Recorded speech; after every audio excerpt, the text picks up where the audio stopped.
Welcome to Planning Phase Syndicate. This is episode 139. Yes, folks, we are officially on 139, and tonight we are going to be wrapping up our Empire and Rebel Worlds Breakdown discussions. Tonight, it's going to be a little different. It could be long, could be short. I don't really know. We don't really have a bunch of topics for tonight, outside of just the breakdown for that. Obviously, with Worlds coming up, we are not going to be casting for 2 weeks. So I know this episode is late, but due to sickness among one of the hosts, and the fact that JJ is also preparing to go out to Rhode Island, we postponed the podcast this week and decided that we're going to do a combined podcast for the next 2 weeks. And then that way I can spend my weekend prepping for Worlds that I'll get to play in very shortly here. With that being said, we are going to take this Sunday off, and we are going to take the following Sunday off, as I don't feel like coming back from Worlds and immediately casting. Now, I will tell you, if JJ is back from his road trip before that Sunday, and JJ wants to set up and cast, I might, or Alex might join in if we're not asleep in bed at that point. So if JJ wants to cast, JJ has permission to kind of cast and bring on whoever he wants to do whatever he wants. But a lot of us will be coming back from Worlds on that Sunday, and we just are not going to be able to get a podcast episode out, unfortunately. I just won't. But JJ might. I'll leave that up to him, and he'll kind of announce it in our Discord going forward with that. Now, with that being said, why don't I go ahead and let's bring in JJ. How are you doing tonight, sir? Doing all right. Had a bit of a panic earlier in the week. I was getting ready to, actually, it was in the beginning of the day. I was working and stuff, and I was turning on my personal laptop to just take a look at everything that's going on. And then, boom, my power just completely shut off. My power supply completely dead.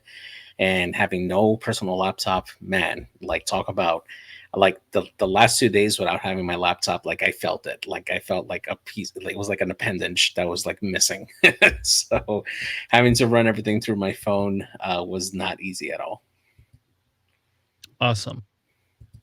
I understand that piece of it. I know how that goes when your equipment kind of starts to fade out and fade in. It's definitely different. So I've had that happen before. So hopefully it looks like you got your laptop up and running again. Yeah, thankfully, a quick delivery here by Amazon, I was able to get another power supply out here, and it's been holding good. So yeah, it's good. Yeah. Yeah, it's not amazing. I just say amazing all the time. I'm surprised nobody has made fun of me on this show yet. I think Charles did once back in the day, but I don't think anybody else has ever really made fun of me. I say that word like all the time, like it's amazing. And I don't know. So, okay. It goes back to, because I've been podcasting in some way, shape, or form, literally for, so let's see here, almost 10 years now. I think it's been 10 years since I've actually done some sort of a podcast, whether I did like some form of a religious style podcast. I did a form of a political podcast. And then now we've done this board gaming podcast. So I've done some sort of podcasting throughout the last 10 years, pretty much. And I had one podcast where we had there was something called Amazing. It was one of our segments was amazing something or other, amazing analysis or something stupid like that. So it's a word that I've like ingrained into my head. So either way, thank you all for joining us. It's like I said, tonight it's going to be primarily focused on the Rebel and Empire breakdown. I will say, like I said, with the World's travel, we'll leave it up to JJ. If JJ wants to run something and I get home in time and I'm not like dead to the world or sick, I'll happily jump on, but I just won't be able to host something on Sunday because I am pretty sure between the travel and all of that, I will probably be pretty tired and ready for, doing nothing but sitting around and hanging out with the kids. So yeah. How far is the drive for you? It's actually not that bad, to be honest with you. It's like 3 hours, depending on traffic. So I can do it in 2.5 if I'm really good. But right now it's basically like a 3-hour drive for me. I Nice. did get Okay. my badge. I paid $12 and got my badge ahead of time. So Yes. I did that on purpose. So that way I didn't have to deal with any of the other stuff going in that night. So I don't know, Desi or Greg or anybody, if you listen to this week, we have a whole week. If you guys are going and you guys are gonna be in town on Wednesday night, let me know. I don't know what time I'm leaving. My work is actually insanely crazy right now. It's pretty amazing crazy right now. So but yeah, anyway, I if I have to work till 5, I will not be able to leave until after 5. So, and I'll probably do dinner before I leave, so I don't have to eat fast food on the road. Yeah, that makes sense. So, but I'm excited. Very excited for this upcoming week. Get to see and hang out with everybody. There's a couple of us that got an Airbnb. I have no clue how close it is. I hope to God it's pretty close. Because you know me, I don't like to get up early, and hopefully it has more than one bathroom because I think there's 10 of us. Oh my gosh. in the house. So yeah. Yeah, at least 2, right? To split it 5 and 5. But oh I my gosh, man, 10 people, 1 bathroom. Good luck, bro. Yep. And I have bowels that bowels that can shake the world, we'll put it that way. So, and I I think shower every morning. the biggest worry is whether or not you're gonna have enough hot water, right? Yeah. I'm actually okay with not the hot water. Just so everybody knows, like the hot water is not my thing. I just like to have my shower in the morning because it wakes me up. But with the hives and stuff that I have, like I can't take really warm showers. So it could be a cold shower and I'm okay with that as long as I get it in the morning before I have to go play at Worlds. That's all I care. And I don't want to be hungover either. But Yeah, that's fair. I'm not sure that that's inevitable. That one year that you and I went, did you go to? Yeah, the first time I went to Adepticon was with your ass, and then I don't. Well, one day we slept in, but the other days we did not sleep in, and that was definitely a slog. Yeah, that was definitely a hard, long day of like what we played, like what 10 hours of X-wing that day. Yeah, something crazy like that. So yeah, it was a long day, man. All right. Well, let's do a little bit of a news update. If you didn't see the AMG's update, they have officially stated that the global release of Battle Over Endor could be delayed, right? You may not be able to get it in all the different areas of your country, but guess what? Fear not. Bring your little Chizit or whatever they call your token for your ship, for your base, and they will provide you with the standard loadout cards from it. Now, I actually found a pack. My local didn't have them. And my other local that I play at all the time, they actually had only 2 packs, only 2. So I bought one. As soon as I walked in, Zach's like, hey, you might want to get one if you're going to run Soon's here this week. And so I went over and I bought my damn pack. And I'll tell you what, we are not going to cover the scenario stuff. We will wait till after Worlds because what we're doing is more important, in my opinion, than the scenario. But we will cover the scenario after Worlds. And you know what? If we lack for content, if AMG can't give us a lot of stuff, we're going to be doing some Worlds breakdown analysis. We might just play some live games on a Sunday night, right? Like, I mean, we just might do that because I'm hoping by then they'll have the TTS mod updated and we could spawn it. I could tell you what, I've only played the first one. I've not played the second one, but our locals already talked about it. Like, if we don't get a points update or a store kit announcement right away, we might just play those scenario packs for, one a week or something like that, for 3 or 4 weeks, just to play something. And there's enough of us, I think, that own them. Matt and I each bought the Battle Over Endor, so we at least have 2 of those, so we can at least get a good, we can at least at minimum have 4 people play. But I think with some of those scenarios and all the damn ships you have, you could probably easily stick like 2 people per side and have 8 people playing. So so anyway, so good news. If you did not get the pack, do not fret. You can pick up your cards in Adepticon. They will have them. They claim they're gonna have enough of them, so I hope they really have enough of them, right? And I'm gonna play dumb, and I'm gonna go up there and look at them and get like a picture of it. Like I'm not gonna take one because I already have my cards for it, but I'm gonna 100% go get a picture of it because I want to see what they do for proxy cards. Like, are they gonna just be giving out the actual cards, or are they gonna give us like? Is it like going to be a black and white type card that you will be able to tell? Because who knows? Maybe those will be worth money someday, right? Like everything. I mean, you never know. Money. Yeah, I would hope that, especially for a Worlds event where, they're gonna have a lot of eyes on the game, that they do go full out and do a full print. I'm not expecting a full production quality like what you would find in a regular pack, but at least a good decent in print or in color print for those cards would be available for people to get out there. I would say that hopefully, people don't try to abuse it and try to get like an entire pack worth of duplicate cards from AMG, saying, "Oh yeah, I'm running, Soontier Fell and Wedge Antilles in my list. Can I get them both, please?" Yeah. And I'll tell you, like, as much as like AMG certain things they've done that drive me nuts, I think this is a good call. Like, and they stepped up to the plate. They announced it ahead of time. Yeah, And they didn't pull everything back, right? Like they didn't roll everything back. Though I would tell you if they rolled it back, it would be a lot funner of a meta because everybody's been playing the new BOE stuff in Empire, and all of a yeah, sudden, oh, now you can't play it, right? And then we know it's going to be a rack meta if you're playing Empire for the most part, and then that's easy. Like now we know that's you know what you're going to be playing against if you play Empire. Um, yeah.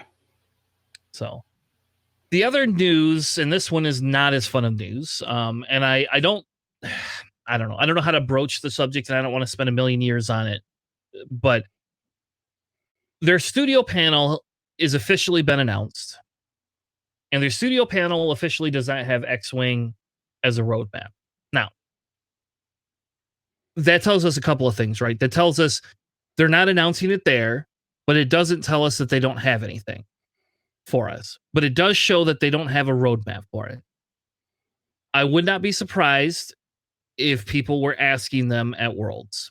And this is the part. This is so, and I could give a compliment to AMG when they have something complimentary worthy, and I can give them a criticism when they have criticism worthy. This right here, in my opinion, is criticism worthy. Period. Yeah. Like that's fine. Like if you don't have a roadmap for X-Wing, let's just admit it then. Right, folks? Like Yeah. let's just say, hey, you know what? We're still developing it. It's not going to come out till sometime in July. Or hey, you know what? We don't have any new packs in development.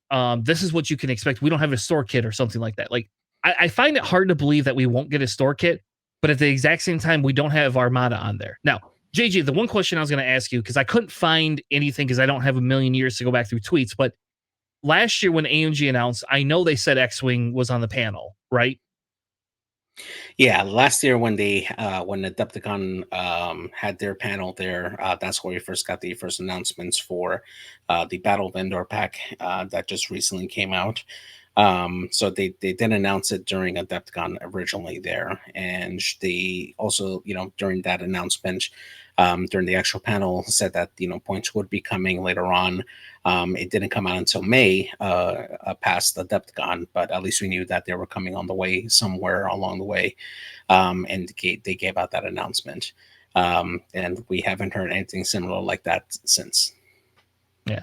And so my question becomes and again I go back to when they announced the stuff last year, did they also announce Armada, or was it kind of like Armada got left off that year and then when we had the panel they actually announced it? I couldn't find our images.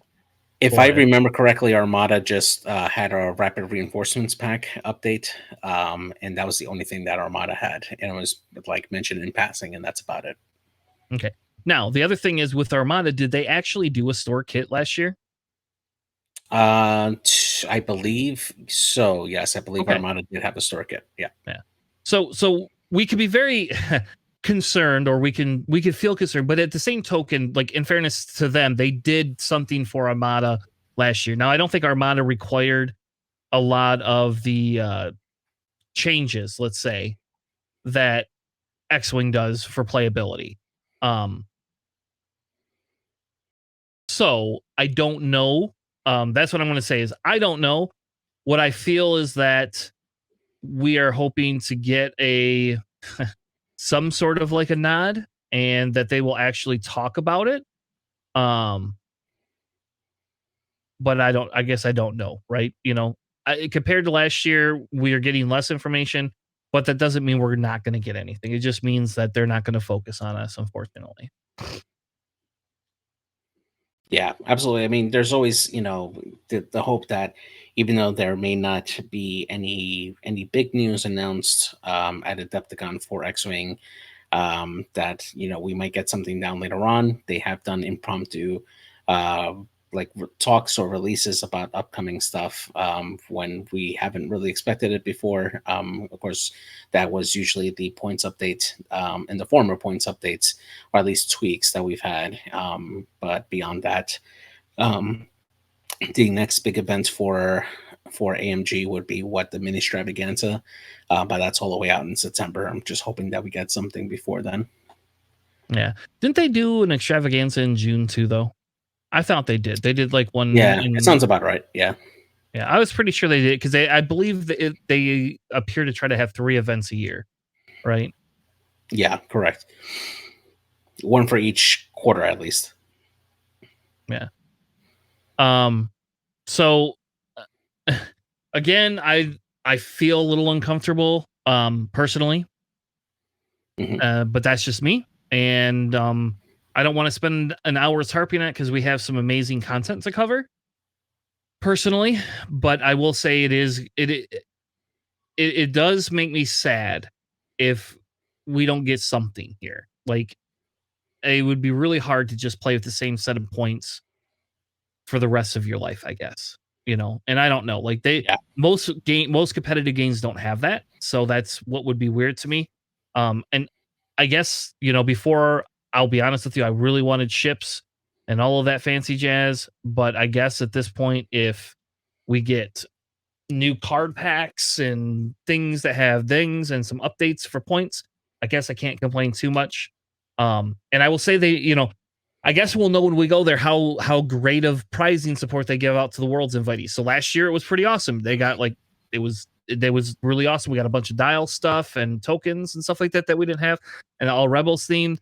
So if they do some of the similar things, like, I don't know, like, I don't know. I hate being a negative Nancy here, right? But it is a little, to me, it's a little concerning we haven't heard something out of them. Now, they did just fire all the playtesters, right? So maybe maybe some of the stuff that we had heard before came from playtesters, and now we don't have those. yeah, So I don't know. yeah. I mean, with the firing of all the playtesters, and the in February they've at least put out um, application forms for people who want to participate a part of their testing again. We know that at least they're building up that base again for playtesters. It's going to be a while before we hear anything from them in terms of anything that they may have already been developing or planning to develop.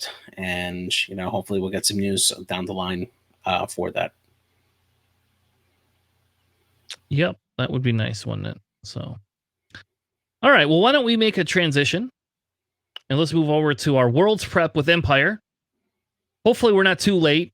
We wanted to wait and get through all the other factions because we felt these are probably the easier factions to discuss, right? And so the goal of this series is to talk about, what each faction will have, right? What's the most valuable pieces, what you could fly to win a world championship, that kind of a thing. And I think the thing becomes is that Empire and Rebel were the ones that have the newest points. They're the ones that had the points adjustments, and they're the ones that have the new shiny toys. So, Yep. there is a lot of different things going out there. So some of our data is going to be a little skewed because of the old metas, and we've only had one tournament to bring some of that in. But I think we could be pretty solid and know some of what's going to be coming for these two factions, since they're probably one of the most played factions in X-Wing. Mm-hmm. All right. So if you look here, we have the highest taken upgrades is Barrage Rockets. I don't think that's a surprise to anyone. Yeah. And Sat Salvo, and then Boblet Generator.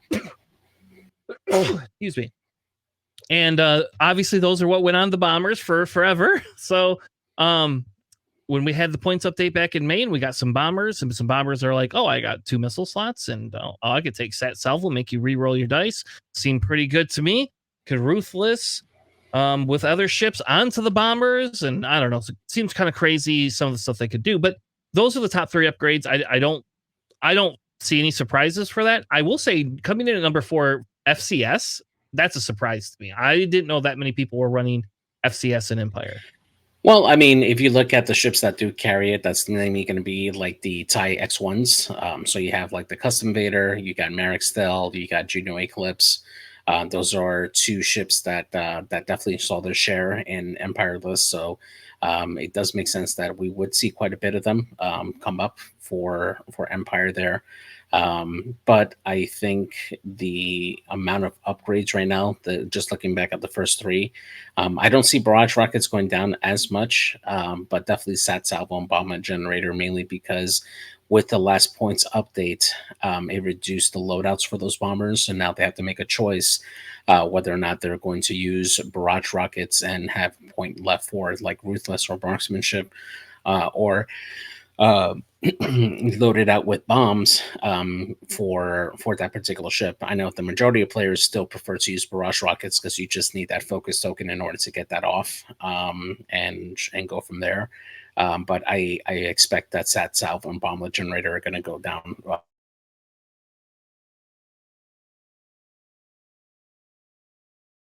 Did we lose JJ? We lost JJ. But yes, I agree. I think those will go down as well. I think those will be something that 100% has to go down because there's no reason to run. You can't fit everything anymore. Yeah, exactly. All right. Now, the next one is Ruthless. I don't think that's really any of a surprise there, right? Ruthless being up there, Marksmanship being up there, Targeting Computer, yeah, that's got to be up there. Dauntless, definitely not surprised to see Dauntless or Agile Gunner or Shield Upgrade, and then Seismics and Stormtroopers or Death Troopers. I don't know. They all seem logical choices. Now, looking at the squads here, right? So we separate them out by percentile as well as by count. So the top most taken combination squad is Vader, 3 bombers, and we're going to say Vizier or Faroff. And it was originally, I think, Vizier might have changed to Faroff. We'll see when we get down to some of the pilots. I don't know, JJ. That's one of the more popular ones that we've been seeing. Correct? Yeah, correct. And definitely more Vizier than Faroff, just because Vizier has more loadout that would enable him to carry Palpatine, and having that passive force token for your list to use either on defense or offense, particularly for the bombers, is super helpful. So I think Vizier probably was the biggest component there, the better pilot to choose for that. Yeah.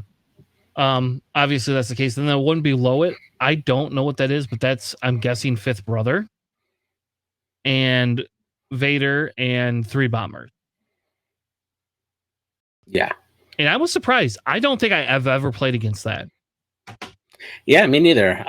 It's definitely something that I haven't really seen out there too much out there. But I mean, hey, coming in at 58.19%, that's a pretty strong showing. Yeah. After that, we have a Decimator, Vizier or Faroff, and 3 bombers.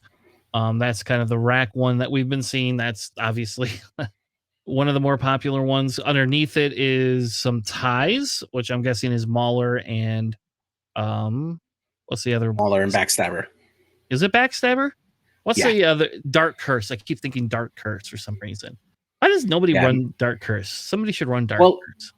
I've seen Dark Curse run with Vader builds before, but for this particular loadout, you know, the 2 fighters, Backstabber and the Mauler, work off of each other, being in their side arcs, so they can essentially run into a 2-ship formation and constantly have 3 die attacks. So that helps them just be a lot more consistent on offense without having to rely on having Vader on the board to flank. Fair enough. Then on another one underneath it is another rack one, but instead of the Vizier, it's some sort of a interceptor. I don't know what interceptor you put in at 4 points. Oh, you know what? I bet you bump Jonas up and you run Lurir. That's what it is. Yeah, exactly. Yeah, that version there, you're probably running just a bunch of threes, right? You got Deathfire, Reimer, and Tomax, and that's just 9 points there. You put in Rack, and actually, yeah, the points don't. Oh, you know what? It's not Suntier. It's Laurier. That's what it is. That's the other 3-pointer. All right. The next one is Vader and Rack, and I'm guessing 2 bombers. Yeah. That is a popular one. That one, I'm not sold. You're going to see that 100% there, but I will say that that is a possibility. Then we have Vader, and I'm guessing that's Mark E. Steel or Juno, and 3 bombers. Now we're just kind of getting into redundancy here. There's nothing different. So you get down to number 10. Number 10 gives us 2 interceptors in there, which I've not seen that ran before either. But that's obviously Vader, 2 interceptors and 2 bombers. Mhm. And then we're getting back to Vader and the boys again. So now if Yeah. we move down to percentile, the highest level percentile one so far is a striker. There's a striker in there, JJ. I'm guessing that's Yeah. Countdown. Somebody's Yeah. running Countdown and Rack together. Yeah. Now, this one is a little bit of an outlier, right? Because it only has 4 showings on here, but an impressive 72.22% win rate. I mean, that's nothing to thumb your nose at. But yeah, you got some really good pieces in there. You obviously have Vader in there. Countdown is a beast to take down. You have to automatically like focus or send 2 ships in there to try to focus fire and hope that you can take them down, and then you have to deal with Rack and another ship there to contest like objectives and stuff. So definitely has a lot of firepower there, and it has a lot of staying power as well. Yeah. Then the next one is 3 TIE fighters. Vizier, I'm guessing a bomber, and Rack. Yeah, this I is one. I think we've actually covered this one here. This is a list that has 3 Black Squadron Aces, which is the generic I3 TIE fighters that go out there to essentially be objective grabbers and also are ruthless fodder for Rack and the bomber there to help passive bot stuff. You definitely have a lot of bodies out there on the board, and it really can be a chore to try to take these ships down, especially if Vizier is carrying Palpatine, which helps provide that extra mod for the TIE fighters on defense there. Yeah. Moving down, we then have another showing. Again, most of this stuff is whatever. It's kind of somewhat inconsequential, I think. That one has got like the 5th brother in it. Oh, I'm sorry. Nope, I'm jumping too far. We have 2 bombers, 2 ties, Laurier and Vader. Another 6-ship variant. I don't think that one's going to be ran as much. I do think that one has some staying power, but I don't. I think that Rack variant is going to be a lot more. Whatchamacallit? Rack is going to be a lot more potent and a lot more ran at the tournament. Personally, underneath it, we have an appearance of Rampage, right? Like maybe it's not Rampage, maybe it's Latra. No, it's Ubel. Ubel? Really? It's Ubel? No, yeah. Okay. Yeah, because you have the possibility of getting that double tap there. So as long as you're running one of your bombers, which tend to be a big target, or Rack, you can trigger Ubel's ability, especially with Sync Laser Cannon, shooting at range 3. And since he has the targeting assist, which gives him access to the calculates, he can easily use the Sync Laser Cannon's ability at range 3 in just the 9 mods, as long as he keeps a calculate out there. So that is a very solid strategy for that particular list. Yeah. So there's that. And then again, after that, we have another Vader list with probably 5th brother, could be Grand Inquisitor in that list. Another one we haven't seen a lot of. I do know that there's at least one person in the crates that runs that. Underneath it, we have a Defender. I'm guessing that's Vader Defender. Yeah, Defender Vader, without a doubt. I don't think you're going to see that. I really genuinely don't think we'll see Defender Vader not with a 7-point Jendon running around. You can put Jendon and Vader together. You don't have to put anything else. I And I mean, have done that. it's. I mean, you do what? Vader and Jendon together. That's 16 points there, and then what? 2 Black Squadron Aces, and have a 4 ship list. Nope, don't do that, folks. Don't do that. Just run the 6.1, and you could take Tomax at least. Yeah, for real. Yeah. So really, I think the only other notable one in there is one we kind of covered above, was the Rack and 3 bombers and Vizier being popular. That has a high win rate. That is definitely something you're going to want to watch for. Now, they've changed it a little bit, right? It's definitely a little bit different because the Rhymer doesn't hit as hard. So that's going to be the conversation we have, I think, here in a few minutes when we start looking at pilots, right? Because that piece of it, like losing some of that stuff on Rhymer can be harmful, let's say, right? So I don't think it's world ending. You can still take your marksmanship, right? And your barrage rockets, I believe. And you just don't get bombs and sat salvo anymore. I guess you take ruthless too if you wanted. But those are kind of the squads that have been popping up. I'm more interested in discussing pilots. So what we're going to do is we'll flip over in just a second and we'll actually dig into each of these pilots. But if you kind of look, the brothers, the Bomber brothers, we got to call them the Bomber brothers, right? Because we have TIE brothers and we have Bomber brothers. So the TIE brothers are up there. The top Tomex brand will probably never be seen again. We have a standard loadout Tomex brand that they gave us that's just like super amazing, unless he blanks out and is shot by somebody, and then you cry. A 4-dice shot from Han is not fun. So, but anyway, so not a surprise. Boy Vader does make an appearance in terms of taken more than SSP Vader, but we'll find out in a minute which one has got the better record. Rack is up there. Black Squadron Ace, whatever. That's like saying a vulture, a generic vulture. Yeah, exactly. It's a vulture. Yeah. We got Marquis Steel up there quite a bit, pretty high. Vizier, Laurier, and then the TIE boys. Then if you jump down to percentile, though, Deathfire is the reigning king of consistency, I guess. If you are not taking Deathfire, you probably in your list, you probably should be. And that's actually like that. What's funny is the list I've been running has been Vader and Soontir and Vizier, a BSA, and Tomax. But you could just as easily take Vizier and the BSA and make it Deathfire and Rhymer or somebody else if you wanted. And so that's kind of crazy. Rack obviously is up there. And Tomax and Feroff is number 2. So JJ, what do you have to say? That's what I want to know. What do you have to say about the difference between Feroff and Vizier? So the biggest thing is staying power, right? Vizier is a lot more utility based, right? He has the ability to get that coordinate off.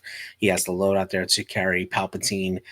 So in terms of being a support ship, you're going to be very hard pressed to find a better ship better than Vizier in order for you to get like those mods that you need, the actions that you need for your list there.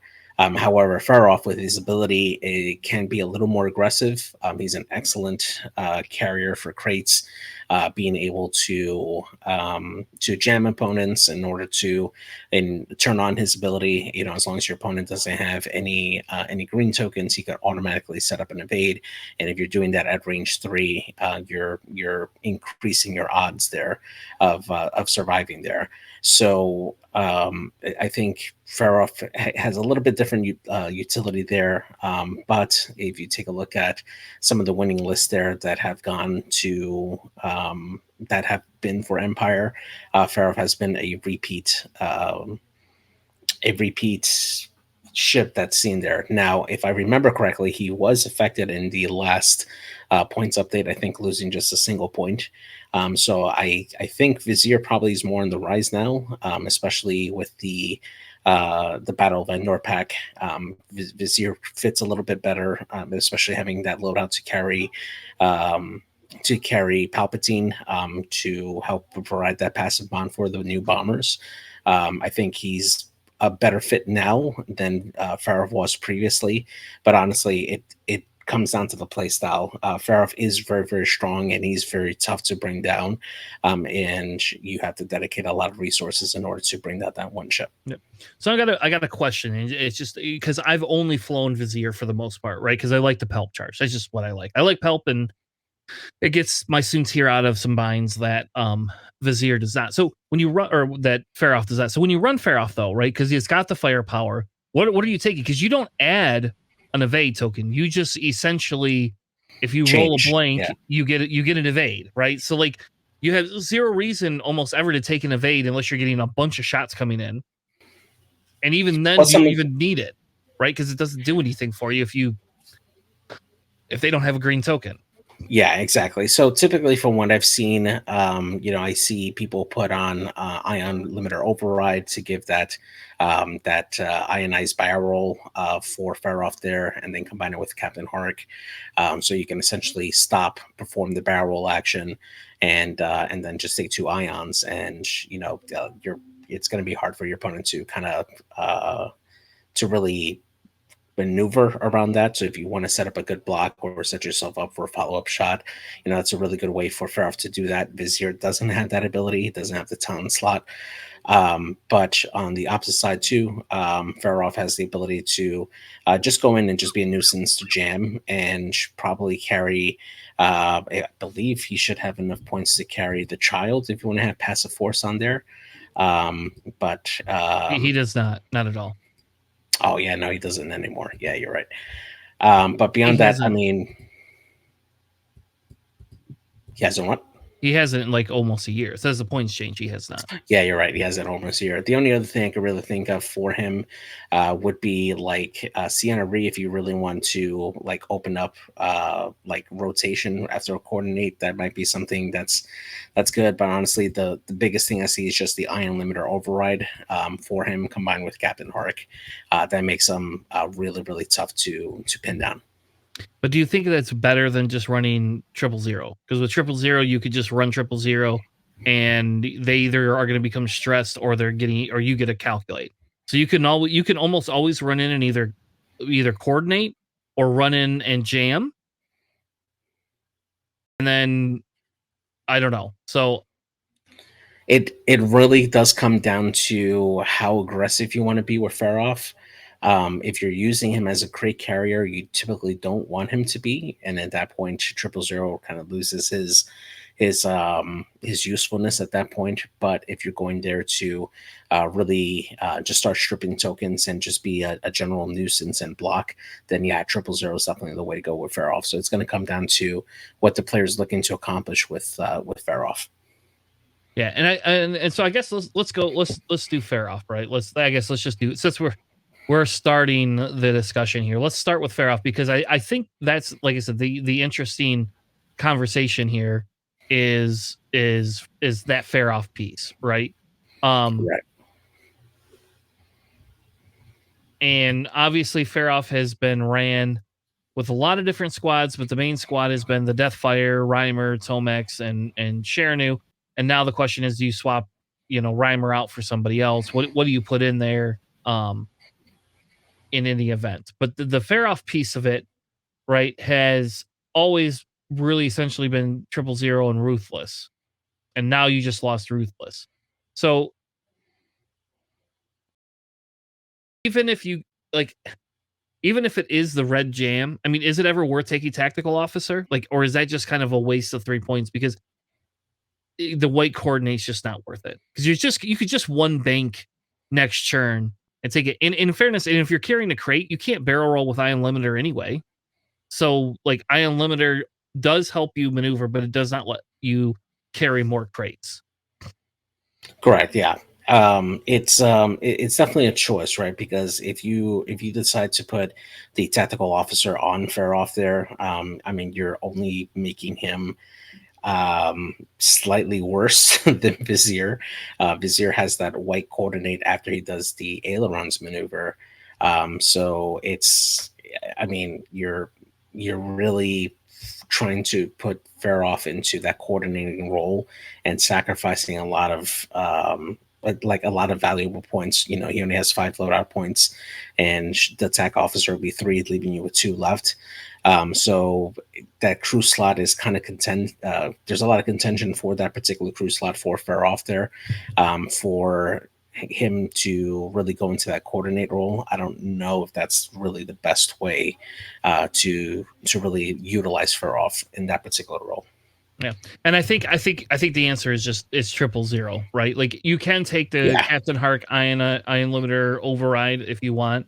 Like you can do that. I mean, you can see here it does not do well comparatively, and I don't think the Ruthless is what makes that build, right? Like that's not the build that you're worried about. I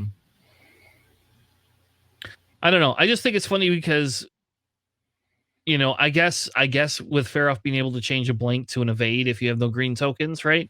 Like that is aggressive, right? That is basically like a reinforce token. Correct. Yep.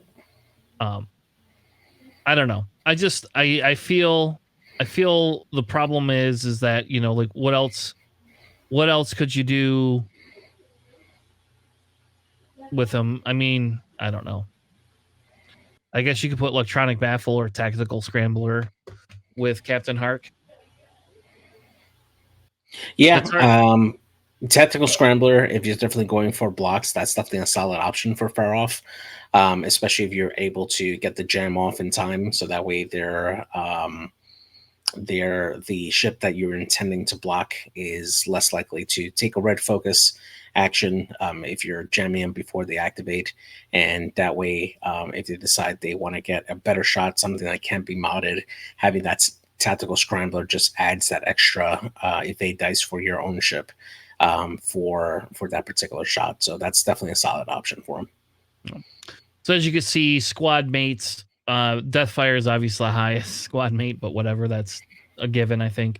Rack is up there, Reimer, Tomax, and then we got Boy and Jonas, and there's Vader in there for a little bit. Vader SSP, seems a little good. I don't know. I guess maybe we jump to Vizier, right? That's the next one that we jump to. Yeah, I think Vizier is the next one. And because I think that's where the difference is. I think the Vizier, you get the Pelp mod, right? Vizier is a little bit more versatile in what it can do, because Vizier is not always your damage output dealer. You aren't getting that free reinforce. I don't know, though, if like what is going to be better, right? Like traditionally, we've seen 5 ships have some sort of a support piece.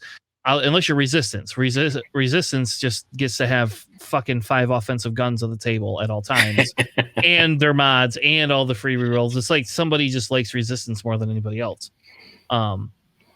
Maybe I'll fly Resistance. I haven't flown Resistance in like, I don't know, almost a year. So maybe I'll fly that for Worlds. There you go. What do you think, JJ? I think that's a solid plan. No. Don't do it, man. Yeah, right. I bet you Alex would dispute that heavily. Yeah, Alex, you can pick it up and just fly it and win it. Exactly. Anyway, so here we have like a Vader. One of the higher ones is Boy Vader, Vizier, Jonas, Major Reimer, and Tomax. And we will talk Vader next, because Vader's obviously the next biggest piece, right? Like, so Vader's an obvious discussion that has to happen. I don't know if some of these numbers are because we didn't have, SSP Vader right away, right? Mm-hmm. We had more Boy Vaders, but now you have both. But as you can see here, like Vizier fits into some of those roles pretty easily. And a lot of it's, how do I keep people alive? That's what Vizier is doing. And I can tell you, like, I know Vizier is supposed to probably float around the board edge, not get as many things. Vizier can pick up crates and just kind of run away. And if you want to chase Vizier, then everybody else can go after you. I will say I've had somebody chase a Vizier, and here comes Vader, just 3-hearting, boosting, barrel rolling, target locked, focus, and then wiping a ship off the board that tried to go after Vizier. Like, see ya, buddy. And with that Pelp thing, like, and I don't know, maybe I'm wrong because I haven't ran a lot as much Empire as you have. But do you ever use Pelp? Like, if Vader's not getting shot at, instead of spending like 2 force to do like a barrel roll, target lock, and a focus, do you ever just like get the target lock and the barrel roll, and then just let Pelp him use Pelp on Vader? Because then Vader gets all his force.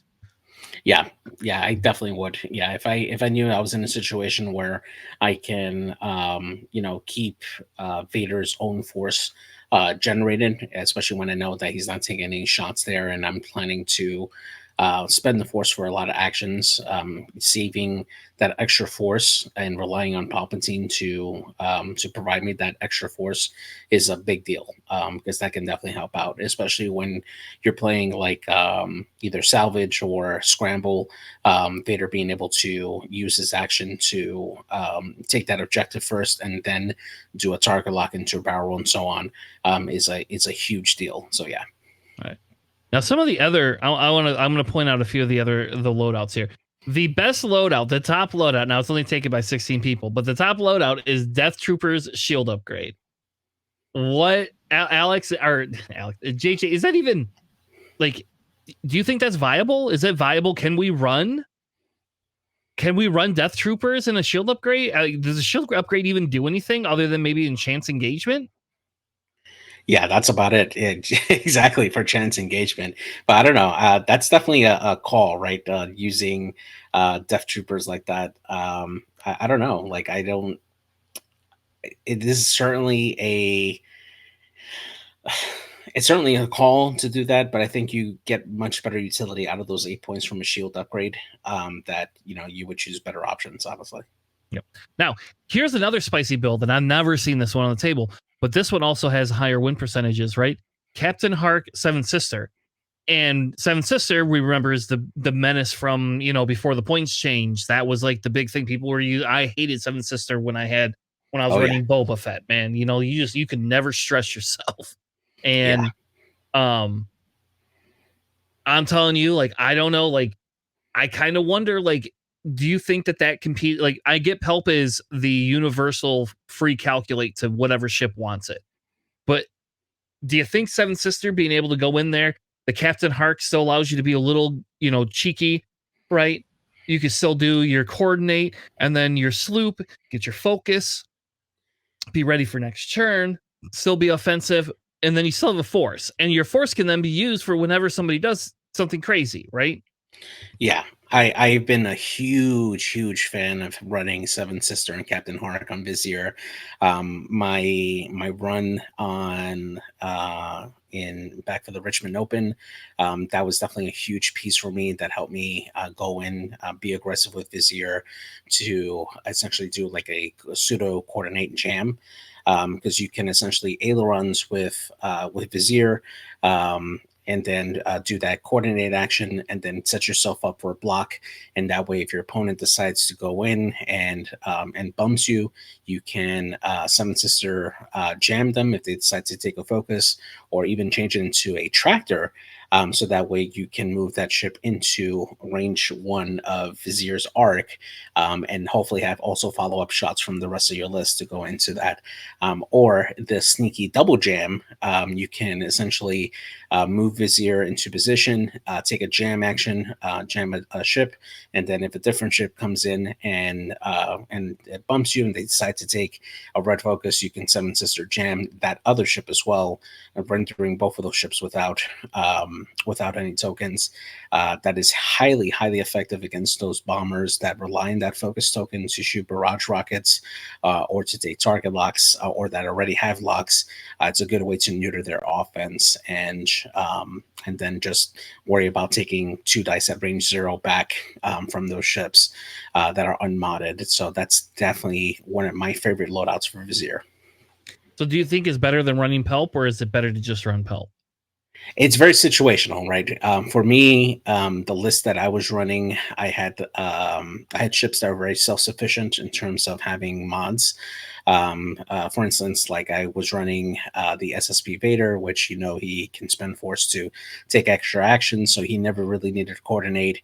I had Mauler that had the Predator and the Bullseye, and then just needed to focus, so he had double mods. I had Merrick Steel, which he could take.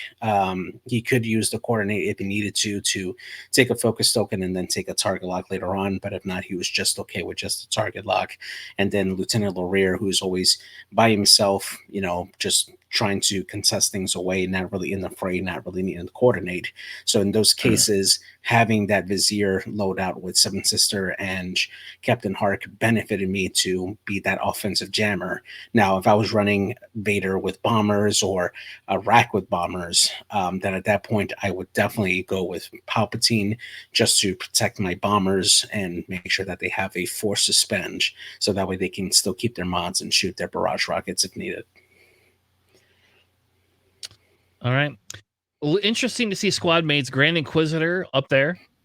Somebody loves that Grand Inquisitor. Only 6 times there. Jonas, obviously, Tomax, whatever. Jendon being in there, though, is very interesting because people are not running Vizier Jendon. They're running Faroff Jendon. That is everything I've seen has been Faroff Jendon. Faroff Jendon has not been Vizier. Yeah. But here we have Jendon show up at an 8% as an 8 percentile. Now, I wonder if we go back, maybe I missed this in the Faroff discussion. Let's go back to Faroff a minute. Why don't we do that? Yeah, see, it doesn't even show up. I don't know how it doesn't show up. I wonder if that's a mistake. That's got to be a mistake, right? Possibly, yeah. Well, I do know people are running Jendon with Faroff, though. So yeah, for sure. I don't know what there is to talk about standard loadout Bren. Like we know if you have a 3-point available, you have 2 options in my opinion right now. You run Tomax Bren or you're going to run Deathfire, and it depends on your play style. If you have 2 spots, you're typically running Deathfire as that second option or Rhymer. I know a lot of people don't like Deathfire because they don't feel he has the output, but I have literally watched that stupid little ship throw a proton bomb, drop a proton bomb, then, next turn and reload, not shoot, do it again and again and again. It's that one consistent crit damage. It's really disgusting in salvage. That's all I got to say. I hate that ship so much. Yeah, it's good. It's definitely good. So then you have the right, so like I said, so it's kind of your play style. Tomax Bren's an I5, shoots plasma torpedoes, is double modded every other plasma torpedo. That's pretty good, right? I mean, and you don't always have to double mod, right? Sometimes you could roll all paint and you just use your focus and you don't have to even use your target lock. I have had that happen a couple of times with Bren. Usually it's I roll, hit eyeball into blank. That's usually what happens, but sometimes I get lucky. But I think in that 3-point slot, we could say Laurier is good, but I think personally, I think Deathfire is better. I'm gonna have to say I think Deathfire is just better overall. Yeah, I think Deathfire is probably the more consistent out of them. Yeah. Yeah. And as you can see here, he runs with everybody. But I really think in that 3-point slot, your first choice is Tomax, right? And then your second choice is Deathfire. And then you fill out. If you have 2 3-point slots, that's where you fill out next. Tomax Bren is kind of the same thing. Like he's in every, like you can see he's in all these lists. And these are big sample lists. So I don't know. There's not really a lot to talk about with them. Though I will tell you, whoever ran the 6-time Grand Inquisitor, I hope to God you run Grand Inquisitor. See, it makes me want to run Grand Inquisitor, JJ. That makes me really want to run Grand Inquisitor now. I love. I mean, he's a great ship. He's a great ship. Yeah, those are my favorite ships to run. Period. Like I love those little V1s. Those are. We used to run 5. Remember, we used to run 5 of those. I had 5 of those. I used to put Foresight on them. Run 5 of those regular Inquisitors with Foresight back in the day. Was that 2.0? Is that what was it? Yeah, 2.0. Yeah, 2.0. Mm-hmm. Oh, back in the day. I own 5 of those specifically for that list, by the way. Yeah. All right. We're not talking Vader. We're going to talk Vader next because that Vader is a pretty simple thing. I think if you have 6 points, you bring Vader. I just don't see how you don't bring Vader. JJ, is there ever a world outside of Rack? So I guess I will rephrase that minus Rack.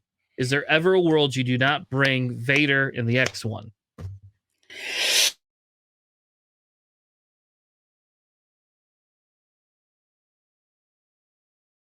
And JJ freezes up, literally freezes up. Very well. That doesn't form in the list. You literally, yeah, literally freeze up in the middle of my speech. like you, like so, you like I was saying, you got to do it again though. I got force choked in the middle of it. That's what happened. So, so if you take a look at the top list, that we reviewed earlier, there's not a single list up there that doesn't do well without having some form of Vader, whether it be in the X1, in the TIE Defender, or in the crew slot for Rack there. Vader is just overall just the best utility piece in Empire, period. I mean, 3 force, 3 agility across the board for either the X1 or the TIE Defender, and his ability is just so useful. Even if you're just using it for just straight, trying to hunt down and kill somebody, Vader's very tough to take down, always having that force available there. And in whichever version you pick him up in, either the boy version, the SSP version, or even the custom Vader, all of them are very, very solid options for your list there. So I think that if you want to have a successful Empire list, Vader is definitely going to be the ship that has to be included in that list in some way or form, in order for that list to be successful. They are odd lists there that do decently that don't have a Vader included in there, but they're very few and far between. And honestly, it takes a lot of work and practical luck for you to do well with that type of list if it doesn't have Vader. Yeah. So now really the only conversation is, do you bring SSP Vader or do you bring Boy Vader? Right. So they look like they actually have the same percentile. They're one's 1 percentile more than the other one.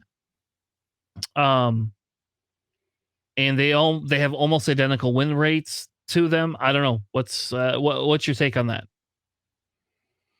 I mean, they just fulfill different roles in the list there. When you look at the Boy Vader, and what Boy Vader brings, Boy Vader allows you to be. Man, he is just all over the place today with his force choking. Result. Get force choke in the middle of your sentence. You're a lot more consistent on offense with that Boy Vader, and you can certainly take on your opponents a lot easier with that, because even if you don't have a target lock with Vader and your range 1, it's very easy for Vader to print out 3 hits with his ability there. When you take a look at the SSP Vader, it's gaining a lot more popularity because he's a lot more flexible for objectives, especially when you start factoring in afterburners. Being able to do that 3 bank into a boost to claim an objective, then take a target lock and then focus as you need to. Having that ability allows Vader to be a lot more interactive with objectives rather than just be a ship killer. And then on top of that, having access to the ion missile is a really great way for that initial shot at range 3 for you to lock down an opponent that you really need to make sure that they stay put or they break a lock, for instance. Like I know I've used that ion missile on enemy Tomax Brenns, especially the new TIE Bomber expansion. Just shoot them, using the ion torpedo. You get that ion off, he loses that target lock, which means there's no plasma torpedoes being shot from there. It's just a lot of utility. It's really good. So for me, I think SSP Vader is just slightly better than Boy Vader. But if you're looking for pure offense, Boy Vader is really good. It's that's up.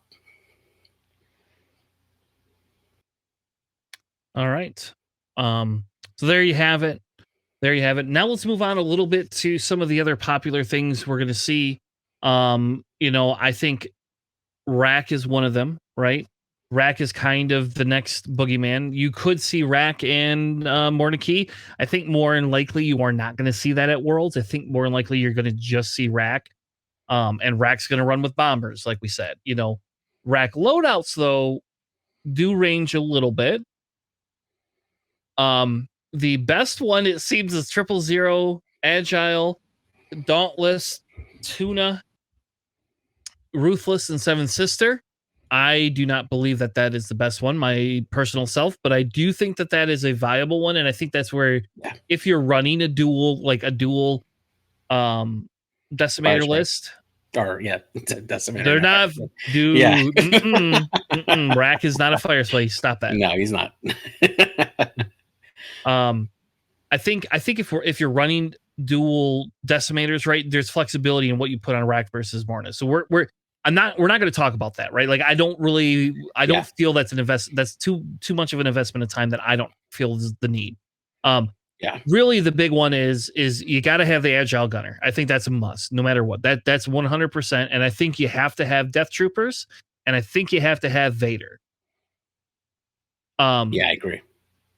Now, what does that leave you with, right? That leaves you with 3 points. You can put seismic charges. And this is where I can hear Alex in the back of my head arguing that bombs are good on Rack. Bombs are good on Rack. Bombs are good on Rack. I can hear that. I have a bad feeling you just, I don't know if you really want to give up Vader, though, right? Like, I don't know if Vader is worth giving up, or Death Troopers in this meta, at least. Because if you don't run Death Troopers, right, people could get next to your Racks and bump focus, and do whatever they want all the time. If they have Death Troopers, they bump into you, they better clear you. They better clear you, or they're screwed, right? Yeah. I don't know. What do you think the best build is, JJ? Yeah, I gotta agree. The Death Troopers is definitely the strongest right now for Rack, considering that it basically allows you to control your opponents with stress, right? And that also allows the rest of your list to go in and help either do objectives without having to worry about having modded shots back at them, or ordnance being shot back at them if they don't already have a target lock, or it allows you to shoot into an enemy that has no defensive mods. So it has a lot of utility all the way around on both offense and defense, and it's really easy to trigger. You have that really, really large space in the decimator that can cover a lot of space, and there are a lot of ships that are not as agile that are able to clear it reliably. I mean, even if you're looking at like a wing, for instance, right, that starts facing Rack at range 1, it's not going to even be able to do a 5 straight and clear the stress with Death Troopers. So it's definitely really is definitely a really big utility piece. Now, if you're looking for a little more independent Rack that can consistently have several mods, that way having that Tua build allows you to take that red reinforce, but that's really reliant on Rack not already being stressed. As it is an action there. It allows for Rack to be a little more flexible with its actions, assuming that you're able to clear and not stress consistently. But I just think overall, pound for pound, the Death Troopers Vader combo is just the most efficient build out for Rack. Yeah. Like I said, I agree. I think the issue becomes is like, I like the bomb pieces, and I wouldn't actually be opposed to getting rid of Electronic Baffle and Ruthless for seismic charges, but you are decreasing your consistency with Rack.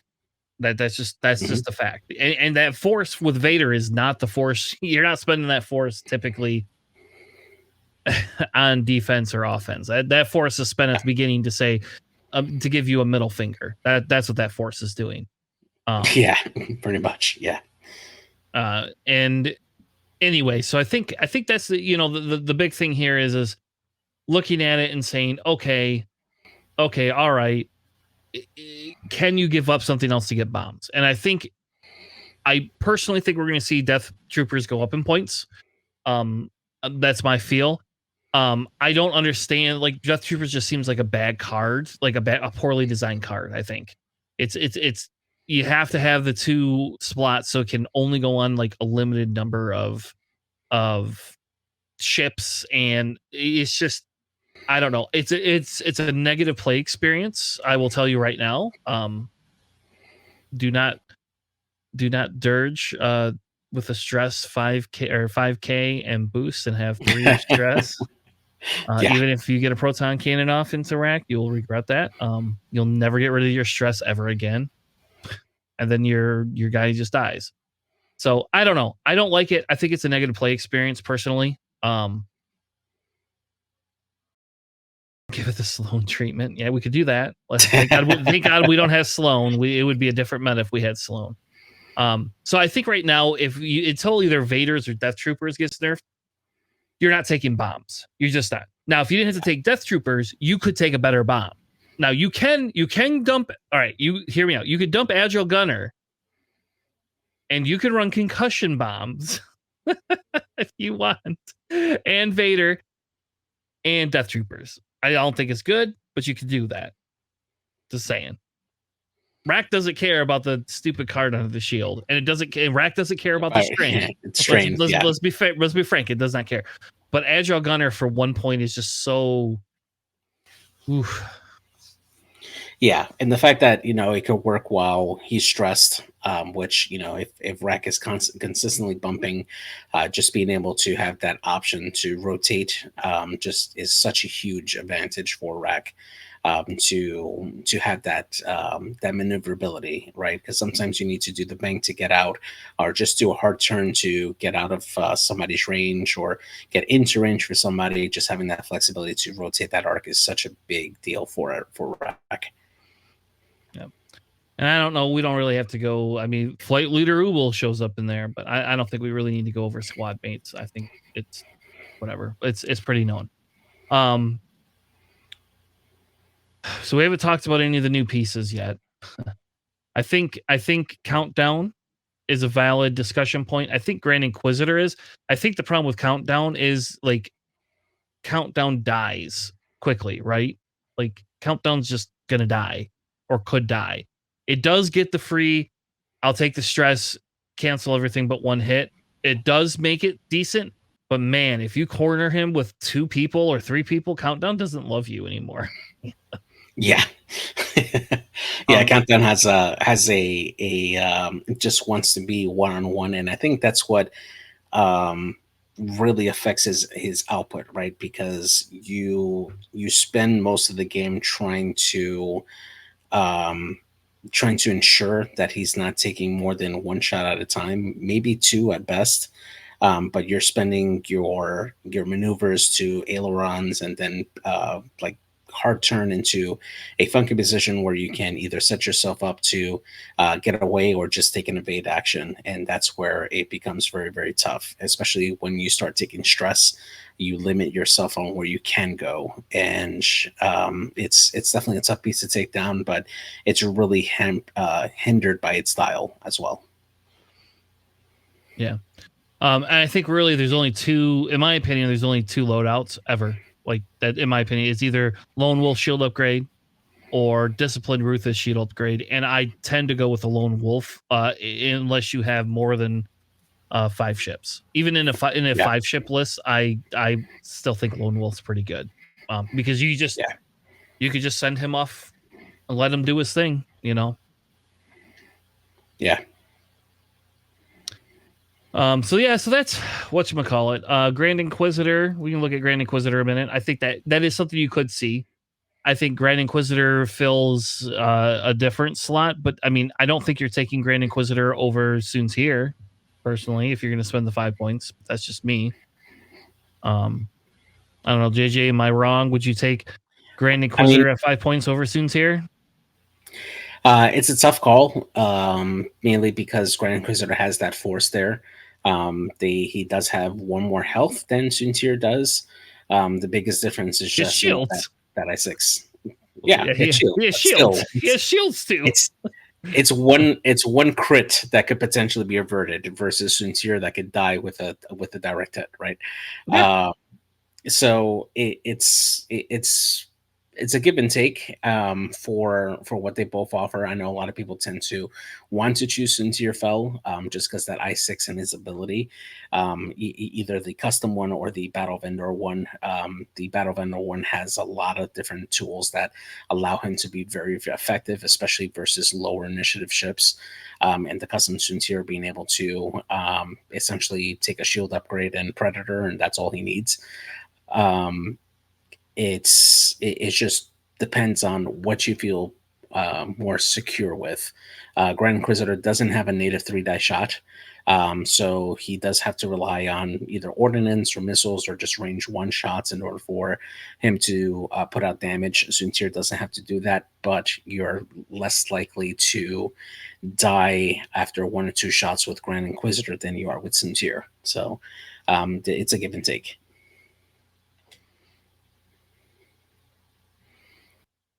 All right. Loadouts are Brilliant Evasion, which I will just say throw that away. Stop using that. Yeah. Shattering Shot, Trick Shot. I don't think that's good at all. I don't like the Elusive Fire Control Malice either. Personally, I think Fire Control. You're a 2-die gun unless you spend your force, right? I don't disagree with Prockets. I like the Prockets, but I think my personal favorite is doing some sort of a Mag Pulse Warhead. That's what I feel. I don't agree with Yeah. Malice, I guess. I think Malice might be the wrong call there. But I do think that Mag Pulse. There you go. Okay, heightened perception, instinctive aim, Mag Pulse, marksmanship. There you go. That's the build for me. I like that build a lot. I don't think heightened perception's that great, but whatever. Like, you got the points, right? I don't know what else. Unless you put Lone Wolf on him, but you don't want to run him by himself. I still think Mag Pulse is the way to go, personally, with Grand Inquisitor. Yeah. But I don't have an issue with Prockets either. I don't understand why you put Predictive Shot on there though. I don't. Is that just because you have an extra point? Like, yeah, sometimes you just got to fill it out. Okay. Yeah. It's really the Prockets Ruthless. That's all it is, right? Yeah. And I like I like Procket ones. Other than that, everybody's got weird builds with all these. So, and people are running it with Colonel Jendon. So I mean, there's that, I guess. So, all right, who else have we not covered? We don't need to cover Jonas, I don't think. Jonas, I think, is an edge case now. And Jonas is really just Barrage Rocket Jonas. Reimer, I think, is Barrage Rocket Reimer. I don't think there's much of an edge case for that. You could run cluster missiles with Reimer. But I think we've kind of touched on that already. Tomax, we've already touched on. I have no idea how Scourge is up here so high. I don't know who else.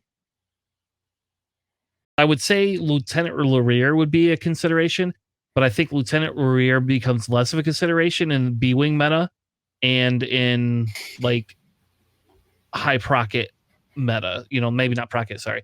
High missile proton meta, right? Like I think B-Wings and Gen and like a mirror match with Empire really bothers Laurier. I don't think Laurier is a contender anymore for that 3-point slot as much. I don't know. I disagree because in my experience running Lone Wolf Laurier with targeting computer, he was able to go 1-on-1 or 1v2 very easily, mainly because I was able to range control the engagement and just keep those ships occupied for however long I need them to. Well, I mean, if I'm able to. What I'm saying though, like I agree with you in that. I'm saying in old meta, sure, but I'm thinking we have Colonel Jendon now, and that's going to be popular, and we have 2 B-Wings are going to be on the table, and you're probably not outmaneuvering 2 B-Wings on initial engagement. Right, but if you're looking at the current B wings now, right, they're still only taking a single shot. They don't have the same double tap capability that they used to. Yes, they do have proton torpedoes. Yes, they have a three die gun primary.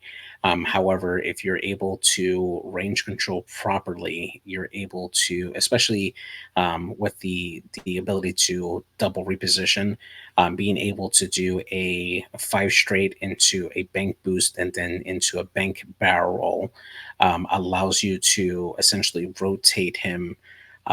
He can essentially do about a seven straight and then rotate halfway, which is very tough for the B wings to react to and reposition into a good plate, a good spot where they can effectively take a good shot against that Laurier. So it does take a lot of player skill to really be patient and know um, how to maneuver the ship into that case. The biggest payout for it is that if you're able to at least maintain the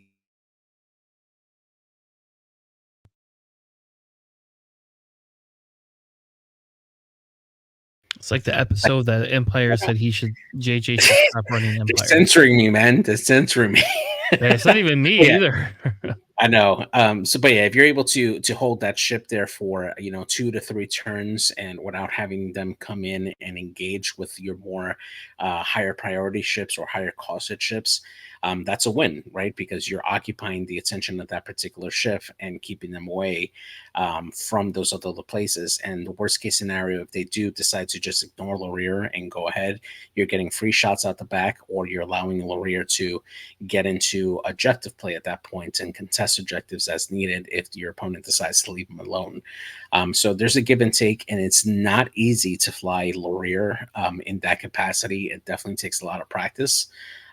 But he does have that high ceiling with his maneuverability and with the barrel rolls and the boost link.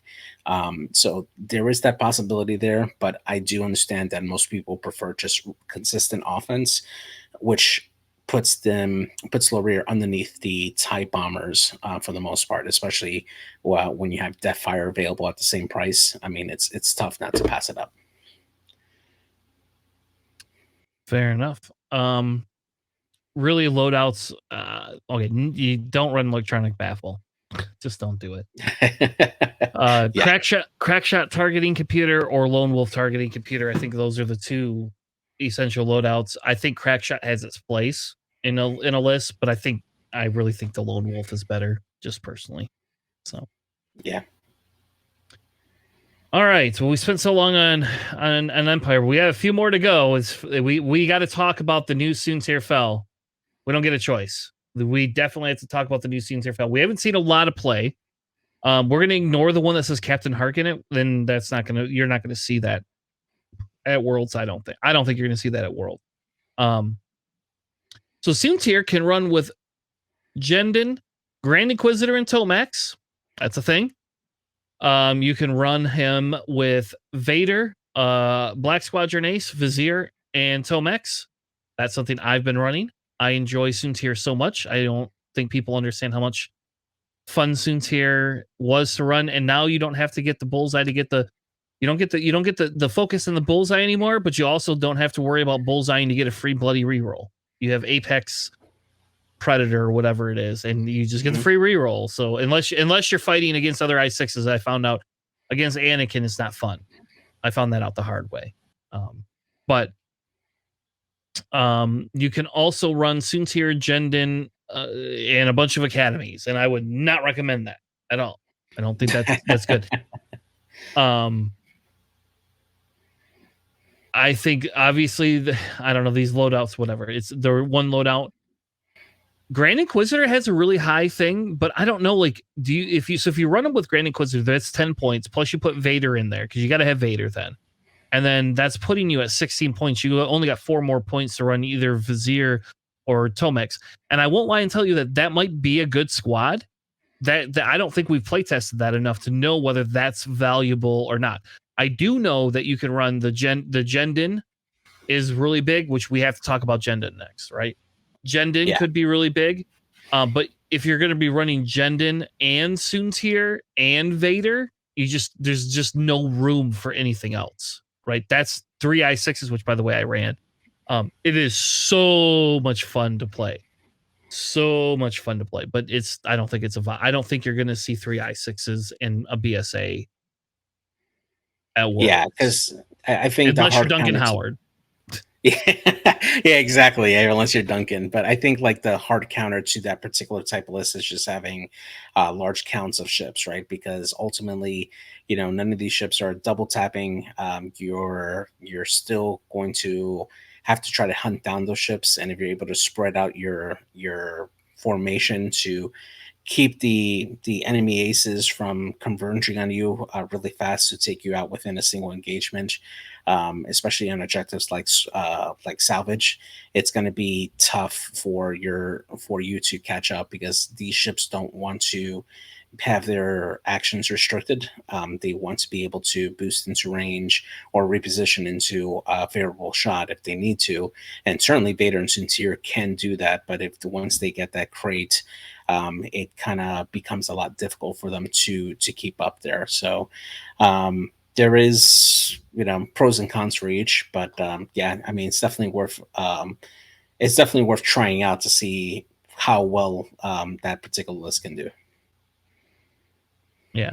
So, if for 5 points, you think Soontir is worth it? Like, do you think it's going to be? I know it's going to be something you're going to see. Yeah. Do you think it's worth Yeah. it though? I think it's worth it. We're still seeing a lot of lists across the board that have a lot of lower initiative ships than Soontir.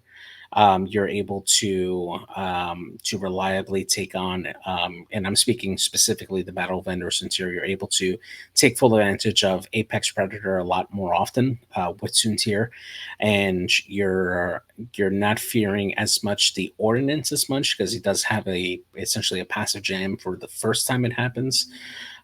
So you can pick and choose. That doesn't mean you should, joust an entire, 5-ship list with Soontir by himself and think that he's going to survive. But it does offer you a little more defensive flexibility for Soontir to go in and start picking apart some of those lower initiative aces and hope for the best.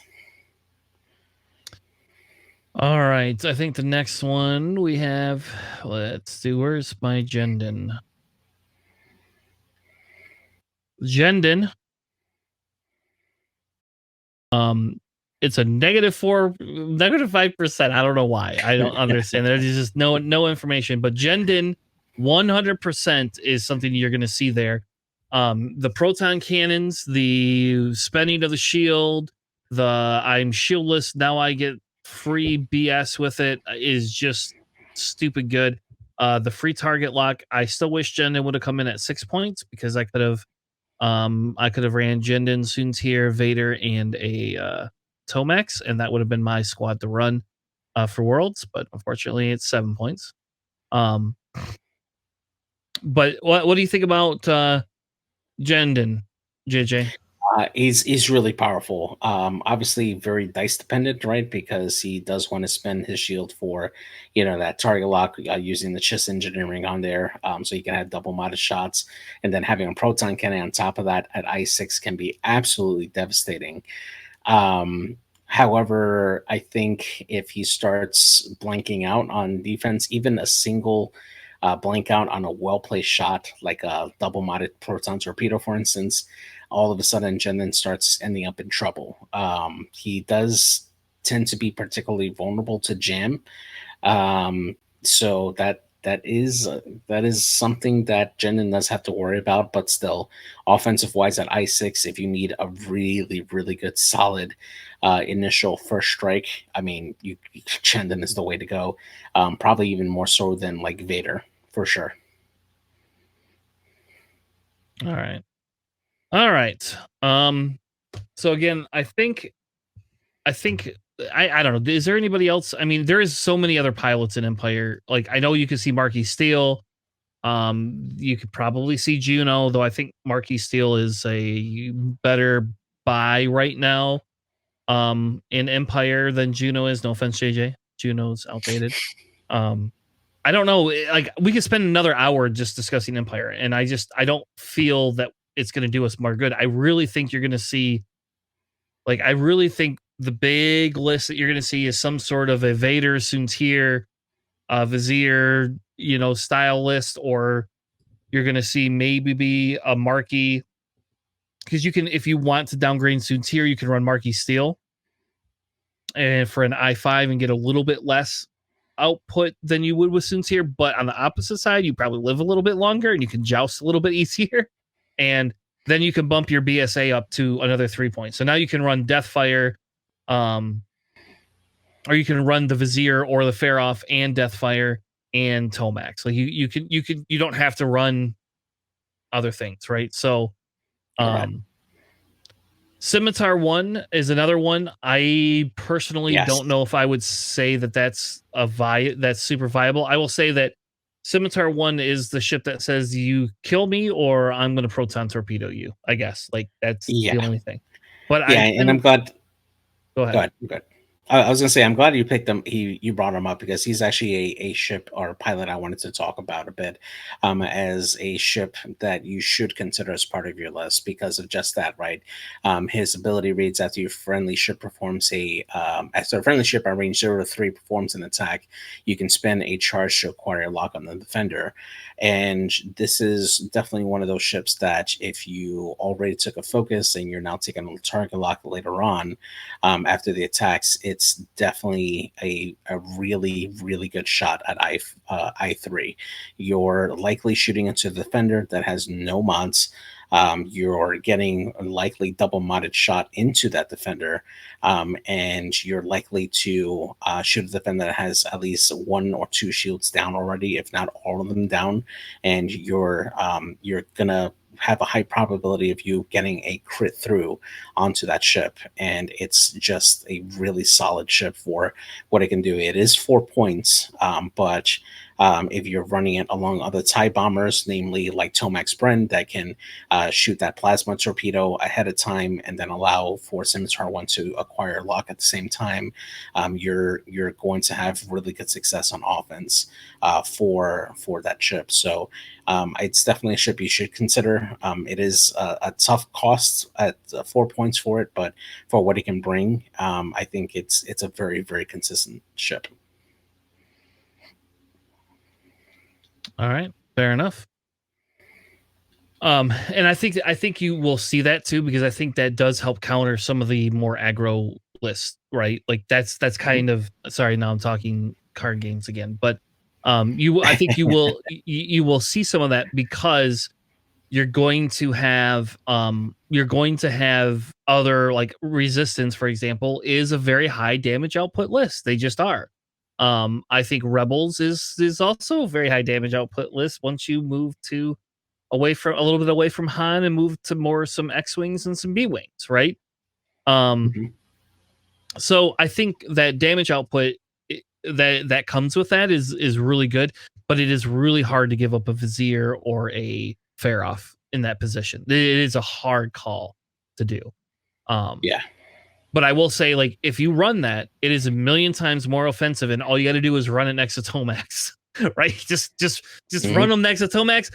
Let them pick who they want to kill. They're going to try to kill Scimitar 1, and hopefully you at least get one shot off before it dies. Yeah. And that's where having Vizier with Palp kind of helps too. Yeah. All right. So I think that concludes our Empire segment. Shall we move into Republic or Republic? Rebels? Yeah. Rebels? Yeah. We can definitely run into Rebels. Yeah. All right. And so Rebels here. Here's what we have for Rebels. We went with, again, the same thing. We're obviously talking about World's Prep. Rebels here, we have kind of all of the different upgrades, right? So we have all these different upgrades that you could have. And here with this, right, Beskar plating is the top one. And that's only because of Sabine. I guess we do get some of that from Fen Ra, right? And you get some from, not Dirk. What's the other one? that everybody Boudica. likes to throw on. Boudica, right? So it is there, but I mean, it's Sabine you get 2 upgrades of Sabine. You either run Beskar or Lone Wolf. That's it. Nothing else. Like so, it's not surprising. It's up there at the top. Marksmanship, Perceptive Co-Pilot, Bestand, the title for the Falcon. Those are all just givens, right? Predator being up there is a little bit different, but again, that's due to people like the rerolls.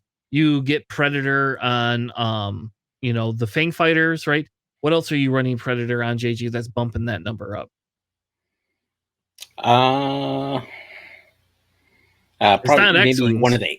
I was gonna say maybe some Wedge. of the C95s or Wedge. Yeah, Wedge. Yeah, that's what it is. I bet you it's Wedge. That's probably the one that's highly increasing that number. S foils we don't care about. Trick Shot again, Han. Crack Shot is a more high taken upgrade, I think, in Rebels and in some other factions. I don't think that's uncommon. Engine upgrade again, Han. Mando Optics. Oh no. Chopper Crew, Han. R3 X-Wings. Oh my god. So none of these upgrades are anything we shouldn't expect. So it is what it is. Let's move on from upgrades. They didn't really help us nail down anything. Now we've got squads. By count, the highest squad count is Han, 2 A-Wings, Luke, and Sabine. And we just call that out. It's always Luke and Sabine every single time if that's the only X-Wing ship you see. Until we go to Worlds where maybe people will replace Luke with Wedge, but I don't think so. I just don't. I personally don't foresee that I would ever take Wedge over Luke. I would take them together, but not over Luke. We're also seeing the Fang Fighter combo where you have Fen, Han, Hera, Luke, or I'm sorry, not Fen. It's Boudica, right? In there. And that's a thing. You get Hall Oaken is kind of the upgrade. Coming in at the top 4 slot is Chopper, or who's the other one that you can run? Is there? Oh, there's not another 6-point VCX. Is there? It's just Chopper, right? Yeah. Mm-hmm. Yep. Yeah, just Chopper. Chopper really good. We definitely will talk about Chopper tonight, because you definitely have to be prepared for Chopper. You can run 2 Fangs and an A-Wing and an X-Wing and Sabine. So we have Luke, Sabine. That A-Wing's probably Keo-ish. That's probably Keo. And then Boudica and Fen. Fen and Boudica did get a little bit of a nerf. So I don't know if you're going to see less of them. I don't think that they took a power hit personally. No. Just personally, but that's just my opinion. And then we have Han and A-Wing and 2 X-Wings. This is where you can get that Wedge in there now. I think you can fit Han, Wedge, Luke. So that's 7 and 5 is 12, right? And 12 and 5 again, because Luke's 5, right, is 17. And that leaves you 3 points for Keo or Sabine or Wedge, right? Like kind of pick your poison. I think that's a good list too. And that one is probably something you could see a lot more of at Worlds than we had seen in the past. Now that we have a 5-point a Wedgie boy there. What else? I don't think you're gonna see I don't know. I don't think you're gonna see Ezra there. I just don't in the gauntlet. I don't know why people would bring that to Worlds. I mean, yeah, it's a tough call for the amount of points. It's definitely a tough call. Yeah. I do think it's fun. Though, oh my god, JJ's getting force choked again. We're definitely going to see a lot more Lando. Both versions of Lando, both the Battle of Endor and the regular Lando, make appearances there. I expect the custom Lando probably to do a little bit better, just because he has the loadout to carry a lot of different options for crew and to be a lot more of a support piece and still carry Bastan on there. You can also see an appearance of Leia. Leia being able to have the Force and still carry Bastan on her to do double taps and still have access to the Force to at least have a single mod on there. That's another good piece there that can help replace the role that Han had on there, and still have that access to the double tap there. Those are Falcon pilots that I think will probably see us probably make a good run for the Rebels. Yep. Some of these other ones are kind of more your we're now kind of getting into the weeds, I think, a little bit here. And so there is one that has a Bentic 2 tubes in it, right? Or I guess you could run Saw, could be Bentic or Saw. That is definitely a Heratani style list, definitely viable. Not a lot of people flying that right now, but that is something that's kind of coming back. So now if we kind of move on to what is the percentile, right? What is the things that are doing well? Well, it's the list from your bud from when we streamed his game, right? It's just him. It's just him at the top there, baby. Yeah. I don't know if I agree with that as one of the highest percentile lists, but I will tell you that will be a thing. Being able to reduce and not take Han, right? Han taking a nerf means you could take Chopper, you get a double tap with Chopper, you get jamming with Chopper, and we will talk about Chopper. I think Chopper is going to be bigger than I think that jamming effect, if you're not running a completely aggro style, list here for Rebels, you could run Chopper and be super viable. Yeah. Yeah, Chopper is just a really, really great piece for 6 points. He's got a ton of health. He's got the ability to double gen people that he ends up bumping into. Even at range 0, having a 4 dice shot going into a ship. Just by sheer numbers alone, if it's unmodded versus unmodded, you still have a fairly good chance of getting, at least a hit or 2 hits into that range 0 shot. There's just so much that you could do with Chopper there.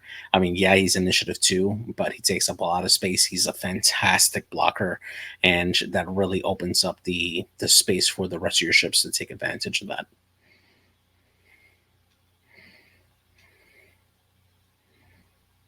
Yeah. Some of the other one is the 2 B-Wings are showing up, right? They're making a showing. That's probably STO there. I don't know. I think really, again, there is one with an arc in it. I don't think this percentile in Rebels is working very well for us. I think if you can notice that the Hans drop out of here in terms of the curve, right? Hans doesn't show up in even the top 14 if I rate it by percentile, right? And that's my combination type thing until I get down to 13. I have to go all the way down to 13. Oh no, I'm sorry. I apologize. It's at number 4. I don't know what that is though. I've never heard of that list, so we're gonna skip it and pretend it doesn't exist for now. Yeah. So outside of number 13, you're not seeing a lot of it. So if you want to jump into pilots with Rebels, well, who's the number 1 taken pilot? Luke. I don't think that's a question. Whatever. So points. Pre point change, it was Fenn Rau coming in at 61, right? 61%. I don't see anybody else higher than him, but yeah, Luke is in pretty much. He's the Vader of the Rebel faction, right? Yeah. He's got proton torpedoes, 2 force, and regen for shields. What more do you want for him? He only gets better, right? With everybody else that gets included into the list with him. If you're running him with Hera, you're likely getting free evades added on over to him. You're getting great support for what he brings. For 5 points, he's just an excellent piece to go in and just take shots, or just claim objective and take a regular standard 3 dice shots. Overall, Luke is just so good. Look at his count: 930 appearances in all these lists. He's just such a great ship. Yeah. Han obviously coming in at the number 2, taking Sabine, Keo, Wedge, Boudica, Hera, Fenn, Paul Oaken, Corran showing up there. Corran, a very popular choice, being able to pass off those target locks, right? Wedge coming in, Chopper, Lando, and then Thane. If we move down to popular pilots, and then we're going to get into breakdowns here in a few minutes, but if we go into popular pilots, Braylon Straub showing up at the top there. Freaking Braylon Strom, that stupid STO thing, really. But Fen Rao is the top percentile pilot to play. And I will say, Fen has been around as long as Han has, right? Fen is a very viable ship. Han had got the nerf. Fen got a slap on the wrist. That was it. Fen is still a very, very, very viable ship. I like it. I like Fen being up there. Horton Psalm, though. Who's running Horton Psalm? Who's making these numbers? And what? I guess we should all be running Horton Psalm. Is that what you're telling me, JJ? We all should just run that ship?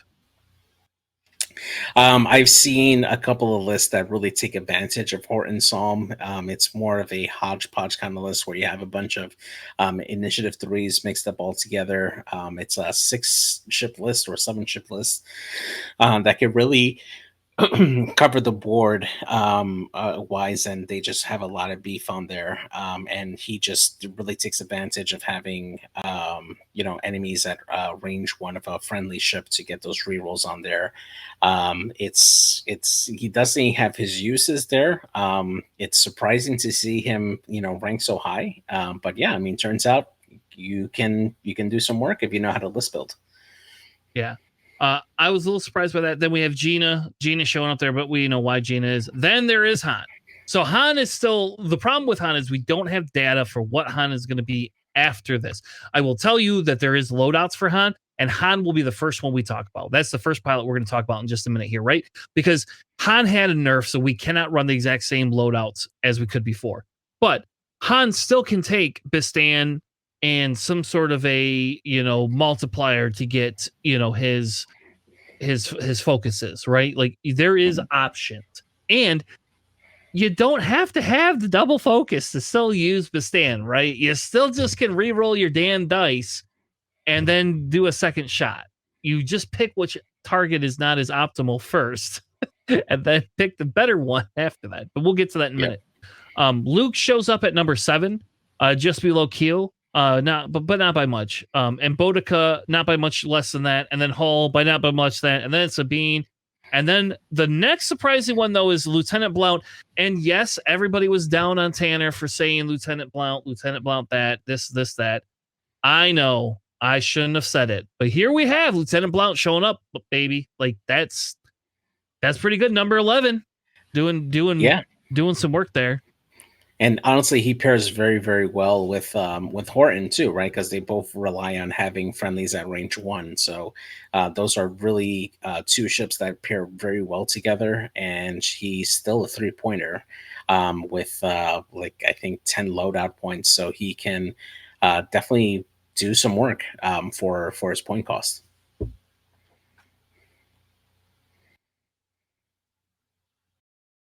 All right.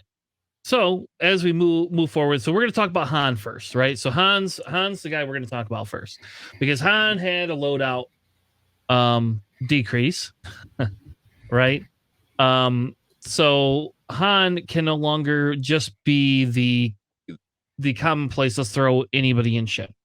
I will argue till my death that I believe Han should still they should just bumped him up to 8 points and let you ran the standard loadout Han and called it a day. Now, that said, Lando is still an insanely good value piece. Lando is a very good piece, and Lando can take Han's old loadout. So, I don't know. It's an I5 instead. You don't get the re-rolls, but you're double modded. It seems pretty good to me. So JJ, they're telling us, the system tells us the top loadout for Han is what? Top loadout for Han was the old loadout that he used to have back in the day, which was the Bistan Preservative Copilot with chopper and engine upgrade on there. We had seen alternate versions of it before the points loadout with trick shot, trading out that chopper and engine upgrade on there. For Han, it's a little more offensive, but honestly, I think it was a little less efficient for what it could do there. But Han can't take any of those anymore. He's down to 15 loadout points now with the points change. So one of the things I do want to ask, because this isn't the only Han we have. We have the standard loadout Han as well, which has the ability to have two different tokens with the Chewbacca crew, and he can coordinate too after he performs the shot. Do you think now that since Han is not as efficient on offense now as he was, that people start looking at the other Han a little bit more for his ability to coordinate? No, because in that list, if you want the coordinator, just run Lando. Lando's just so much better at it than Han is.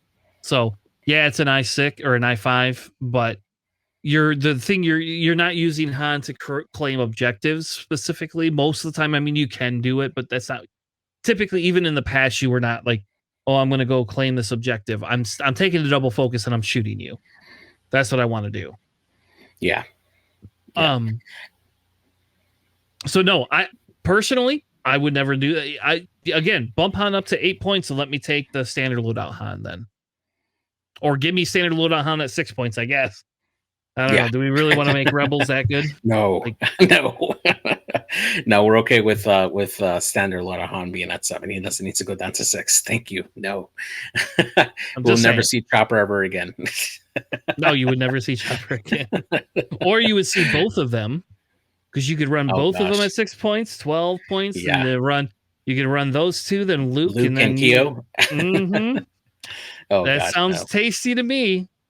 So at 15 loadout points, you can still run Han with Bistan and Baze Malbus. It's still an aggressive build because it does require Han to be within range of an enemy ship to take advantage of the extra focuses with Baze Malbus. And it also does work when Han bumps into a ship. He's able to get that extra focus with Baze there. Do you think that we might still see Han with that particular style loadout? I think so, yes. I think I don't think Blaze is the correct build, but I think the Blaze is the easiest, most logical way to get the same aggro that you had before. The problem I have with Blaze is it becomes red, right? So now you have to you become a predictable Han. You're to some extent you're a predictable Han anyway, but you're really a predictable Han now. Yeah. And he has 2 points left over. Do you put Hopeful and Chopper Crew? Yes, I would either put Hopeful and Chopper Crew, or I would be Spicy if I'm gonna run that, and I would probably run Tech Scrambler or Dead Vents. No, Electric Baffle. Electronic Baffle. Okay. Yeah. Because I could just take if you're not damaging me, I could just take the attack and just I don't have the stress anymore, right? Like if I'm gonna run Blaze, I'm probably gonna just run that. I don't think Hopeful gives you enough of a I don't think it's valuable enough to say that's what I want. It would be, do you get that out of Chopper? Like you would have to really want Chopper in your list, and then that means you can't run Chopper. So I don't think Blaze is the way to go though, JJ. I think there's other builds that you can have. What would you run with Han? Well, I don't know. You're asking the guy that doesn't actually run. Okay, so assume Bistan is a given, right? So that's 8 points. You got 7 points left on your loadout. You got 2 crew slots, a talent slot, and a mod slot, and an illicit slot there. You don't have enough to run Notorious. Imagine Han with Notorious. But what would you consider putting on him? Would you consider maybe giving him Force with the Child? Would you consider giving him C-3PO for potential evades? No, because I think the C-3PO kills the need to have Bistan then, right? Like, then you're not a double tapping ship. Yeah, that's true. Do you do Lando crew for 2 points and try to take advantage of the rerolls? I do not, but that's just me.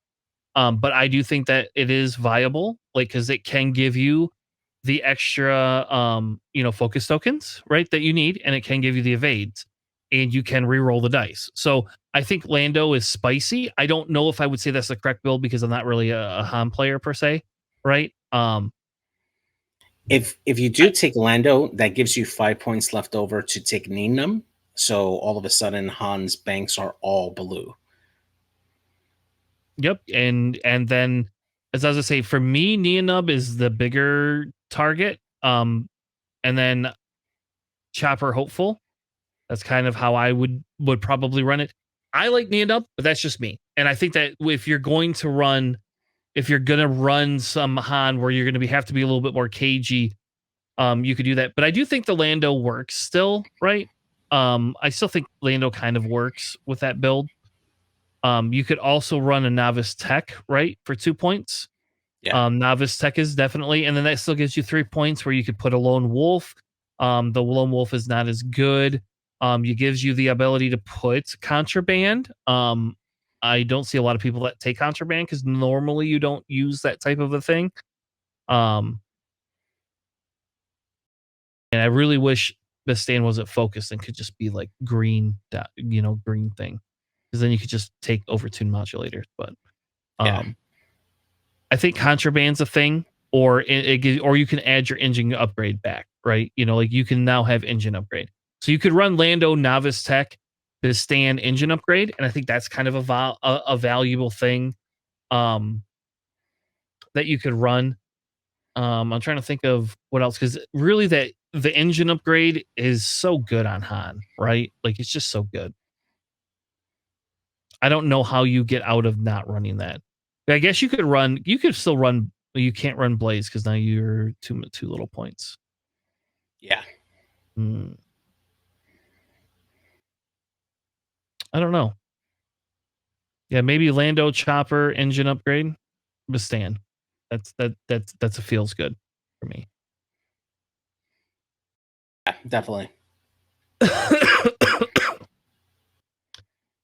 I don't know if we have anybody in February. What are they running here? Is there a way to see the February ones? Not that I see, no. Mm-mm. I mean, do you think Trick Shot's just out? Do we just not run Trick Shot? Yeah, I mean, even at best, right?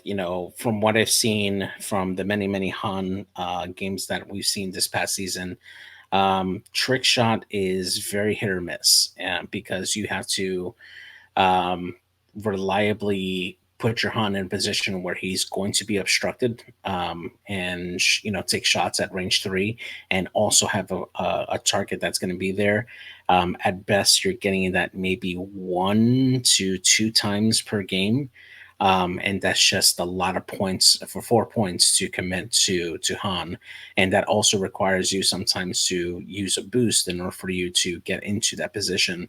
If you can't, automatically maneuver your ship into there, and if you're doing that, you're likely not getting a focus token that you need in order to take advantage of Baston to shoot twice there. So it's kind of a give and take of either you're going to get a trick shot Han or you're going to double tap with Baston, which a lot of players just prefer to have the double tap from Baston over anything else.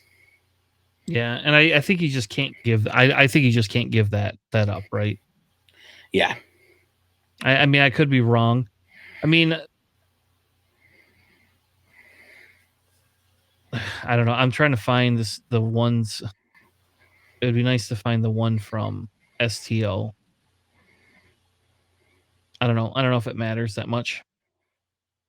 Now we can move on. All right. Here, maybe this is the. Nope, that's definitely not. All right, we're gonna move on from Han. Otherwise, we'll spend all night talking about Han. I think Han's gonna be less of a thing. So there's that. I also don't think there's much to talk about Sabine. Sabine is you get 3 points. You can run Lone Wolf. You can't run dedicated because there's no dedicated in Rebels. Thank God. I wish. Yeah, your B wings would love dedicated, baby. So really, Sabine fits. If you have 2 points, Sabine fits in there. That's just Sabine is is way too solid of a ship for 2 points. Like zero reason to not run Sabine if it is a 2 point ship. She is amazing. Keo also took a hit, so we talk a little bit about Keo. I think Keo really has only one build now, right? Like, because you can't run Concussion Lone Wolf, you can't run Concussion Predator, you can't run any of those things. You can run Juke. Juke still works. You get 7 points. You can run. I guess you can run. You can't run Predator, but you can run Marksmanship and Concussion Missiles if you want. I don't know. I think Juke is just going to be the standard. People just take Juke, right? It's what they've been taking. I think that's what you're going to see. You can't even take Prockets anymore. I think Alex lost his Procket Keo. So I don't know. Is there anything else you're taking on Keo? Really? Like, to me, I think Keo is it's just Juke now. Yeah, I think Juke is probably the way to go. And the reason being for that is that Keo is an I3, right? Likely an objective carrier. I do see people put him with vector cannons in order for Keo to still commit to, or at least contribute to offense if he's being chased while like carrying a crate, for instance. And that just allows, that flexibility for Keo there. But in the event that, either Keo just flat out natties, on defense and not spend that evade. If he does have that evade token still at I3, you're able to at least target a ship that has no tokens and hopefully use the use that juke to push some damage through and hopefully kill it or at least injure it, or even better, throw a crit through and make them drop a crate. So I think juke just overall is just the best option for Keo right now. All right. Who's the next pilot you want to tackle? Do we just go down? Let's just do Bodica next, I guess. Bodica I still think is a solid piece. Bodica did take a little bit of a hit, right? Comparatively. Bodica could be slotted in anywhere for 4 points though. Yeah. Exactly. Still able to take the Mando optics and still able to take Beskar, which are the most important parts there. Bodica's not able to fit in Predator anymore, but can still take either Hopeful or Marksmanship and still be a very, very good ship. Yeah. Do you think in this world, do you think it's worth it? Yeah, I still absolutely think so. Anything that has double taps or has the ability to potentially have a double tap is always very good. And Rebels definitely is one of the factions that has the most accessibility to that with that ability. Between having Bastan on there, between having Veteran Turret Gunner available for the Ghosts that can double tap that way, the B-Wings that have the custom B-Wings, I should specify, that have the access to their stabilized S-foils, Bodica being able to take revenge shots. It's always good when you're able to pump out a lot of offense for your ships onto your enemies, because you have a greater chance of destroying your enemy with that sustained amount of fire, and just when on just hunting down enemy ships that way. Yeah, and I think with the double tap, that's the piece of it, right? Like, I don't think swarm tactics on Hera, ironically, that's who we're going to talk about next.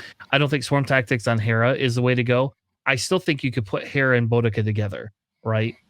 Yeah. And I still think it's Hera and Bodica are still a viable piece, because Hera still enables Bodica. And if you're running Hera, you could run Crackshot Marksmanship. You could just run swarm tactics, but really, you probably should be running Mag Pulse and Marksmanship. That's probably what you should be running. Yeah. You could run Starburst Slash, I guess. Look at that. Starburst Slash is in there. Some people ran that. Yeah, I mean, for like the Heratani list, where you normally do see Hera and Bodica together, Hera is just a really great enabling piece to help keep everybody else alive. But secretly, Hera is really a really great Mag Pulse carrier. Just being able to take a target lock and be able to get off the gem early on just allows for the rest of the list to really take advantage of that. And it's even better when Hera doesn't have to spend that target lock either, and just provide that as as a way to help another ship mod, namely Bodica, when they come up for engagement. So having them two both together, not really needing the swarm tactics, is definitely a really good option. Yeah. So I want to go back and point out. I think there was something I missed. I think the other option for Han. I think I missed this. So I went back and I went and found what was ran at STO. It's Ursa Okay. Ren. Ursa Ren. You can run Ursa Ren and Bistan because Ursa Ren gives you the lock with Han, and then that allows you to not have to be by the obstacles if you don't want for your rerolls. And it also provides anti-jamming tech, that type of a thing. And it still gives you leaves you with a 1 point, so you could run Chopper if you want to run Chopper. You can run Hopeful, whatever floats your boat.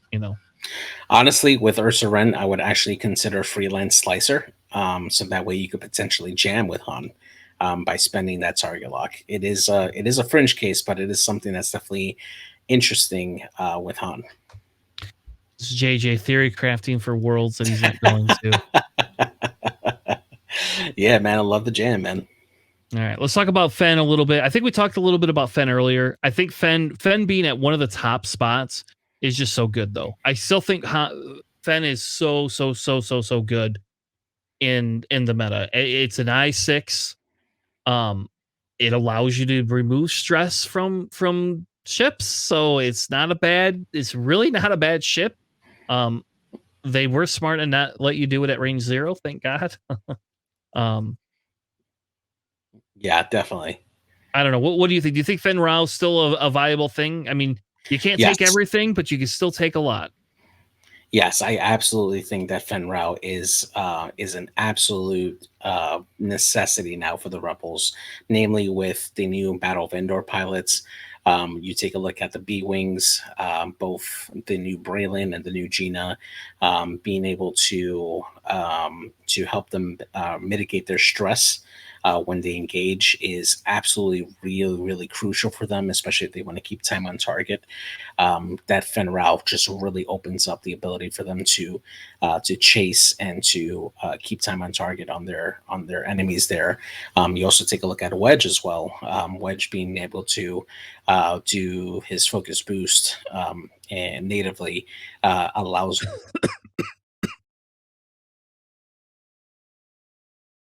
JJ to get force choked for this is to the be a lot time. more. What's that? You disappeared again. Yeah, sorry. So yeah, the ability for Fen Rao really helps out Wedge as well for the new Battle of Endor as well. So I think we'll see a lot more Fen Rao making an appearance in Rebel List that have a lot of the new Battle of Endor pilots in there. Yeah. And with him, you could still take the top one is the crack shot. You just can't take crack shot Predator Beskar. Like you just can't do that. So you do have to give up something. So if you still want the crack shot, you still got 2 points left over. Really, I don't know. I don't know what you could either put clan training or marksmanship. That's it. So I think it's a clan training is probably what you put on there. You don't get fearless in this case. It's sad, but still. It's probably good that you don't get fearless. Yeah, exactly. That's a very good thing. Yes. In Rebels, Yeah. But I still think that if you could give up the Predator, I would personally, for me, I would go Predator over Crackshot. But that's just me. Like I feel Predator would have longer value, and then you could still run Mando Optics and Beskar. So you can literally run Mando Optics now, Beskar, and Predator if you want, or if you would rather have the clan training, and then you have the 2 points to spend somewhere else, you could do that too. I feel personally Beskar is mandatory. Mando Optics is not mandatory, but is probably better than running marksmanship. And I just think you need that. I just think you need that Predator personally with him. Yeah, I agree. Yeah. So because it saves you from having to spend a focus on a one result if you need that damage. Exactly. Yeah. All right, let's talk about Chopper now. That's who I want to talk about. I want to talk about some Chopper. Chopper didn't lose no loadout points, baby. Chopper up there. Chopper's doing good. Chopper can go with Luke, Sabine, Han. That's a typical one. Probably the more popular one you will see. You could see Chopper do some crazy shenanigans with Lando and Han. I don't think that's going to happen, but you could.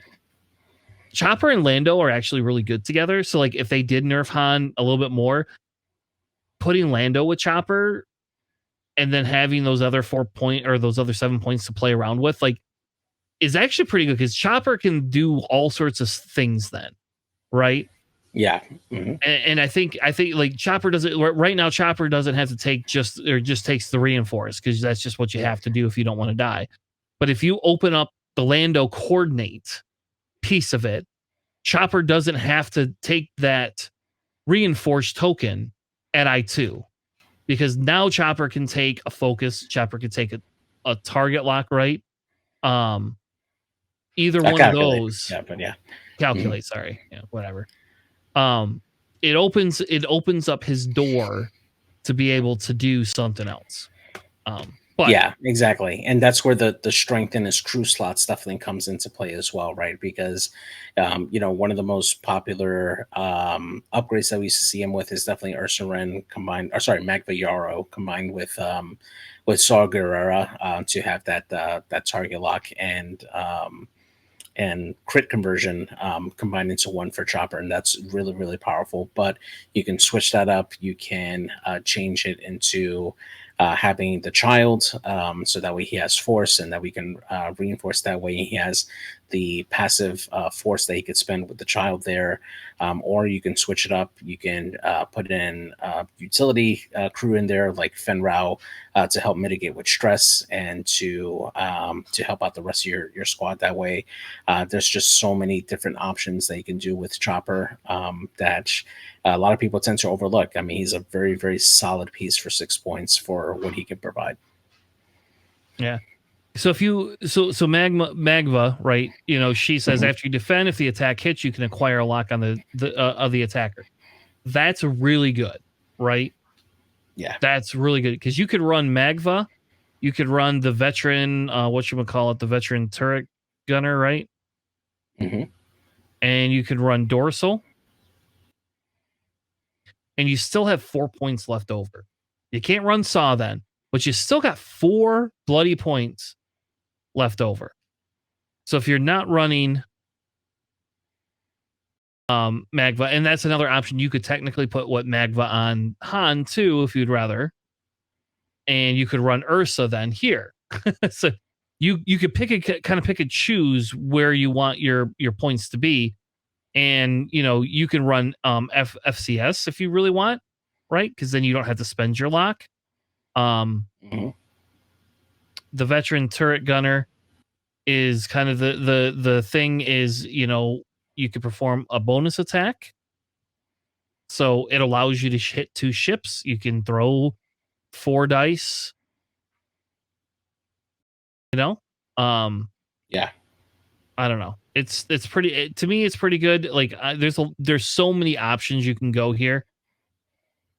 Like there's just so many options. Saw is obviously the highest one.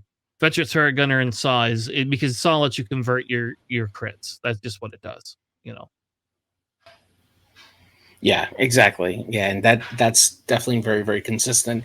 The biggest thing for Chopper is just learning how to fly him, right? Because he wants to fly in a dedicated lane where he can slowly convert, just keep that big front arc trained on a target where he can catch, and then have an avenue where he can do a 4K to turn around and just continue pounding away. The biggest thing that I see that a lot of people tend to do sometimes is that they overcommit Chopper into a bad spot where he ends up bumping, which, it's not always bad for Chopper. But if you do, that kind of limits your option to turn around or perhaps, turn in away, especially if the rest of the formation is already getting past you and behind you, it becomes difficult for Chopper to just keep time on target. So it does take a lot of patience for him, for the pilot who's running Chopper to really master that. But if you can do that, Chopper is just going to decimate on the field. Yeah. I think here, as you can see, somebody ran Braylon, Gina, Luke, Chopper. That fits. That's crazy that fits, but that fits. So now you can run 2 B-Wings and Chopper and Luke. You probably are not doing a lot of scenario actions, but I'll tell you what, you're going to hit like a truck. Oh, yeah. That's probably not the optimal list for him. I think the better list is putting Gina with Luke and Braylon and Holoken. I'm not sold on BOE Gina yet. I'm sold more on the non-BOE Gina, but that's just me. I think Braylon and Gina will 100% be something you see. I do not think you will not see those two at Worlds. I think that they will be out in force, and that's either 9 points or 10 points of your list. One of the two, right? Yeah, agreed. Mm-hmm. Or is it 9 points? Sorry, 9 points or 8 points? If you take the Battle of Endor Braylon with the regular Gina, it's 8 points. Yes. Yeah. So it's going to be either 8 or 9 points. So if they want 2 of the BOEs because they're cool running together, then you got 9 points. And then you're throwing Luke in there, right? So you're now throwing Luke. So that's taking it in there into account. That's 9 plus 5 is 14. You can now run, whatever else you want. My guess is the more popular ones are going to be the non-BOE Gina, the Braylon, because that puts you at 8. You can now run Wedge and Luke in there, and Sabine. Yeah. Right? Like, that's a pretty easy build your own list. Oh, and by the way, how many cards do you got? Very few. Like, yeah, Gina's going to have Gina's going to be the only one that has a lot of cards. Everybody else you don't have to worry about. So that's a quick setup and pack away. Yeah. Yeah. So I want to kind of wrap it up. We've been going for a while. We've talked a lot about it. I think we kind of missed out a little bit. I guess let's talk about Lieutenant Blount a minute, since that's the one I don't like. I hate this stupid ship. Are you just running Shield Predator? That's what they've been running on them. Shield Predator. Is that probably just the smartest? Yeah, because run? I mean, there's really nothing else. I mean, he does have 2 talent slots, but honestly, just making sure that he survives makes it a priority. So having that extra shield upgrade gives him that extra 5 hull total. You can consider giving him expert handling just so he's not constantly stressing himself out with the barrel roll, and then just have a point for either hopeful or marksmanship. But yeah, Predator is probably the more aggressive version of him. Yeah. So Rebels is designed to give you different styles of play, right? Like that's what Rebels is doing, especially with this new pack. They're opening up play, and I don't want to tell you like you're going to see just one set. I think we're going to see less Han. That's my theory. Is we will see less Han, and we will see more of those B-Wings. Yeah. But again, just that mix with having that chopper or having the Luke and thing. I think you start with Luke, and then your goal is can I round out the list and have an extra ship or a more powerful ship with Sabine? So really for Rebels, I have a building base of 7, and what can I do from there? Right now, I've got 16 points to play with. Where can I go from there? And I think that's the big thing is what do you want to fill in? And Rebels has so many versatile things. If you don't like flying a chopper, you don't have to. I will tell you, I think for the points, if you fill chopper out with lower end stuff and not with a Han, right? I think you have a lot better of a chance to scare your opponent and give them other things to shoot at. But what you're going to lack, right, is the aggro piece of it. You run Han. Han can be independent by himself. Chopper can run with Luke, and then you got Sabine.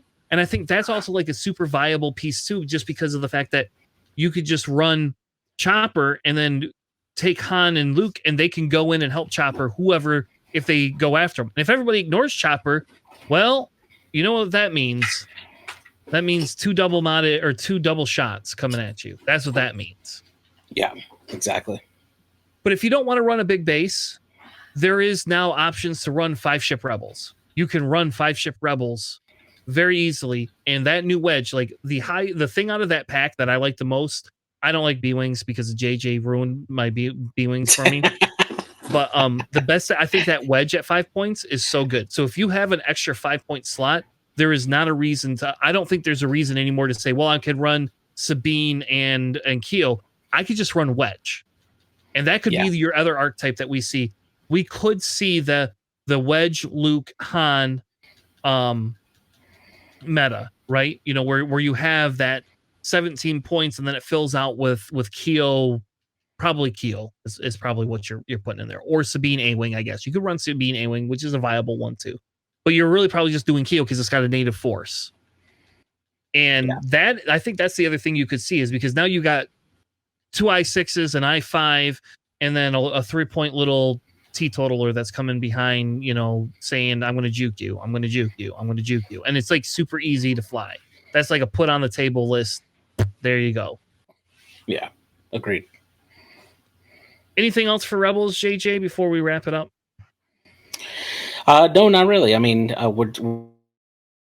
No, he got force choked again. The one thing that we really didn't get a chance to really talk about is Tycho, the new Tycho, the Battlefield version, just having that ability to have a procket and also reload it and still take a shot there. It is, I think, probably a better version of a HLC Tycho, and that works at close range, right? You're able to shoot that at range 1 or range 2. I think he's definitely going to make a splash in the meta. I mean, coming in at 4 points, you can do a 5 ship list easy with him, being an I5 pilot as well. He's probably something that we're going to see in the Rebel meta for Worlds as well. Yep, because you could, if you didn't want to run B-Wings, you now open up those 8 points, right? You could stick Tycho in there. So you could run Luke, Wedge, Tycho, and you're still that high initiative. You've still got, you're only at 14 points. You could run Chopper, I guess, at that point. You probably don't, but then you could then put you could put like a Thane Kyrell in there, and you could be running 4 X-Wings, and then you could put Sabine in there, and you could just do that type of a thing as well. Or 3 X-Wings and an A-Wing. I apologize, but I agree with you. I think Tycho is in there. I think the difference is that list has extremely high output, but we don't know what we're going to see variability wise. Like, will Tycho just not be able to live very long if somebody focus fires on him? Right. We don't know because we've not seen it before, but I agree with you. I think for 4 points, and the same thing, we haven't talked about Gemmer either, right? Gemmer also at 3 points. I don't think you take Gemmer over, Keo personally, not while Keo gets juke. I don't think you do that. Yeah. Or concussion missiles if you'd rather be more of an offensive Keo. I don't think you take Gemmer over Keo, but you could run Gemmer and Keo together, and that's 6 points, right? So you could run Gemmer, Keo, and here you go, Gemmer, Keo, Tycho, and now you got 3 A-Wings and Luke and Wedge, right? So that puts you at 10. 6 and 4. There you go. So you could run 3 A-Wings and 2 X-Wings. And I also think that's a viable list. I would play that over the B-Wings personally. But that's just me. Yeah, definitely. All right. Anything else Rebel-wise before we wrap up for tonight? No, that's it. And since this is the last cast that we have before Worlds, I just want to wish everybody a big good luck out there. Just remember, Worlds is a place to go and have fun. Yes, you want to test your mettle against the world's best with all the people that have won their invites and stuff.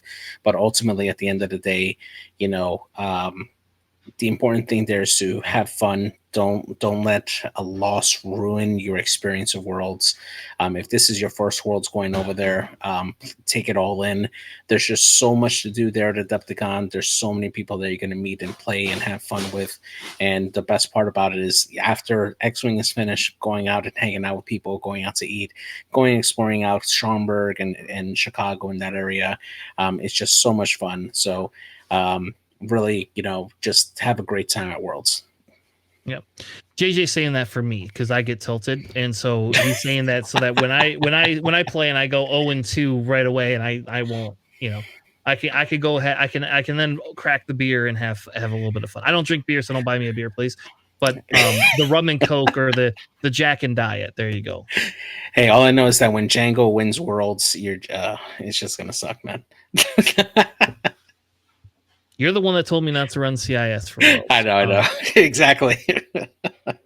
So anyway, so I agree. I will be there. And you're welcome to come see me. I'll be the fat guy with either a black Michigan hat or I'll be wearing my Star Wars Endor hat. I bought a Star Wars Endor hat last year and I haven't got to wear it. It's a cool looking hat. Or I'll be the guy with the weird comb fade over. I don't know. Who knows? I don't know if I'm going to cut my hair before Worlds, but I'll be the guy with one of the biggest beards. And I'll probably be hanging out with Alex half the time. So if you want to hang out with Alex and I, it will be there. We got an Airbnb. I have no idea what's going to happen. I will be bringing my Star Wars Unlimited decks. So my nephew was not coming with me, thank God. He is not going to travel with me. So I'm going to build 2 decks and I'm going to bring them with me because I think it'll be fun. And maybe I'll just bring my whole collection because I'll trade. And it'll be something that, if you want to play some Unlimited or something like that, it might be something that we could all we could do in our spare time. I am playing in the Sunday, so if you are playing Sunday, I bought the tickets for it because it's supposed to be like 3 or 4 rounds anyway. So I'll probably be playing Sunday, in the Swiss stuff on Sunday just for the tickets and stuff like that. So hope to see everyone there. Again, we will not be casting this Sunday. We will not be casting the Sunday after unless JJ chooses to. And again, that's going to kind of depend on his schedule with him going out of state. Going out of state with his wife on a pseudo vacation. I guess we'll call it a pseudo vacation. And so we probably will not cast for a couple of weeks, unfortunately. But we will be back after that. When we get back from Worlds, hopefully we get an announcement and we can actually go over new, discussing of what's coming up for X-Wing. But if not, we're going to at least break the meta down for Worlds. That's probably what we'll do. And it'll probably take a couple of episodes to actually get through everything for it. So that's what we'll probably do when we come back. Our first week back, we will have a conversation about Worlds, talk a little bit about what shaped up, who won, all that fancy stuff, and then talk about some of the cool lists and some of the things that we got from there. Yeah, if you want to talk to me and you don't have my cell phone number, you're welcome to hit me up on Discord. I don't answer all the time, but I will answer within a day or so. So, yeah. All right. With that being said, thank you all. Have a good night, and we'll see you on the Flippity Flop. Have a great Worlds, everybody.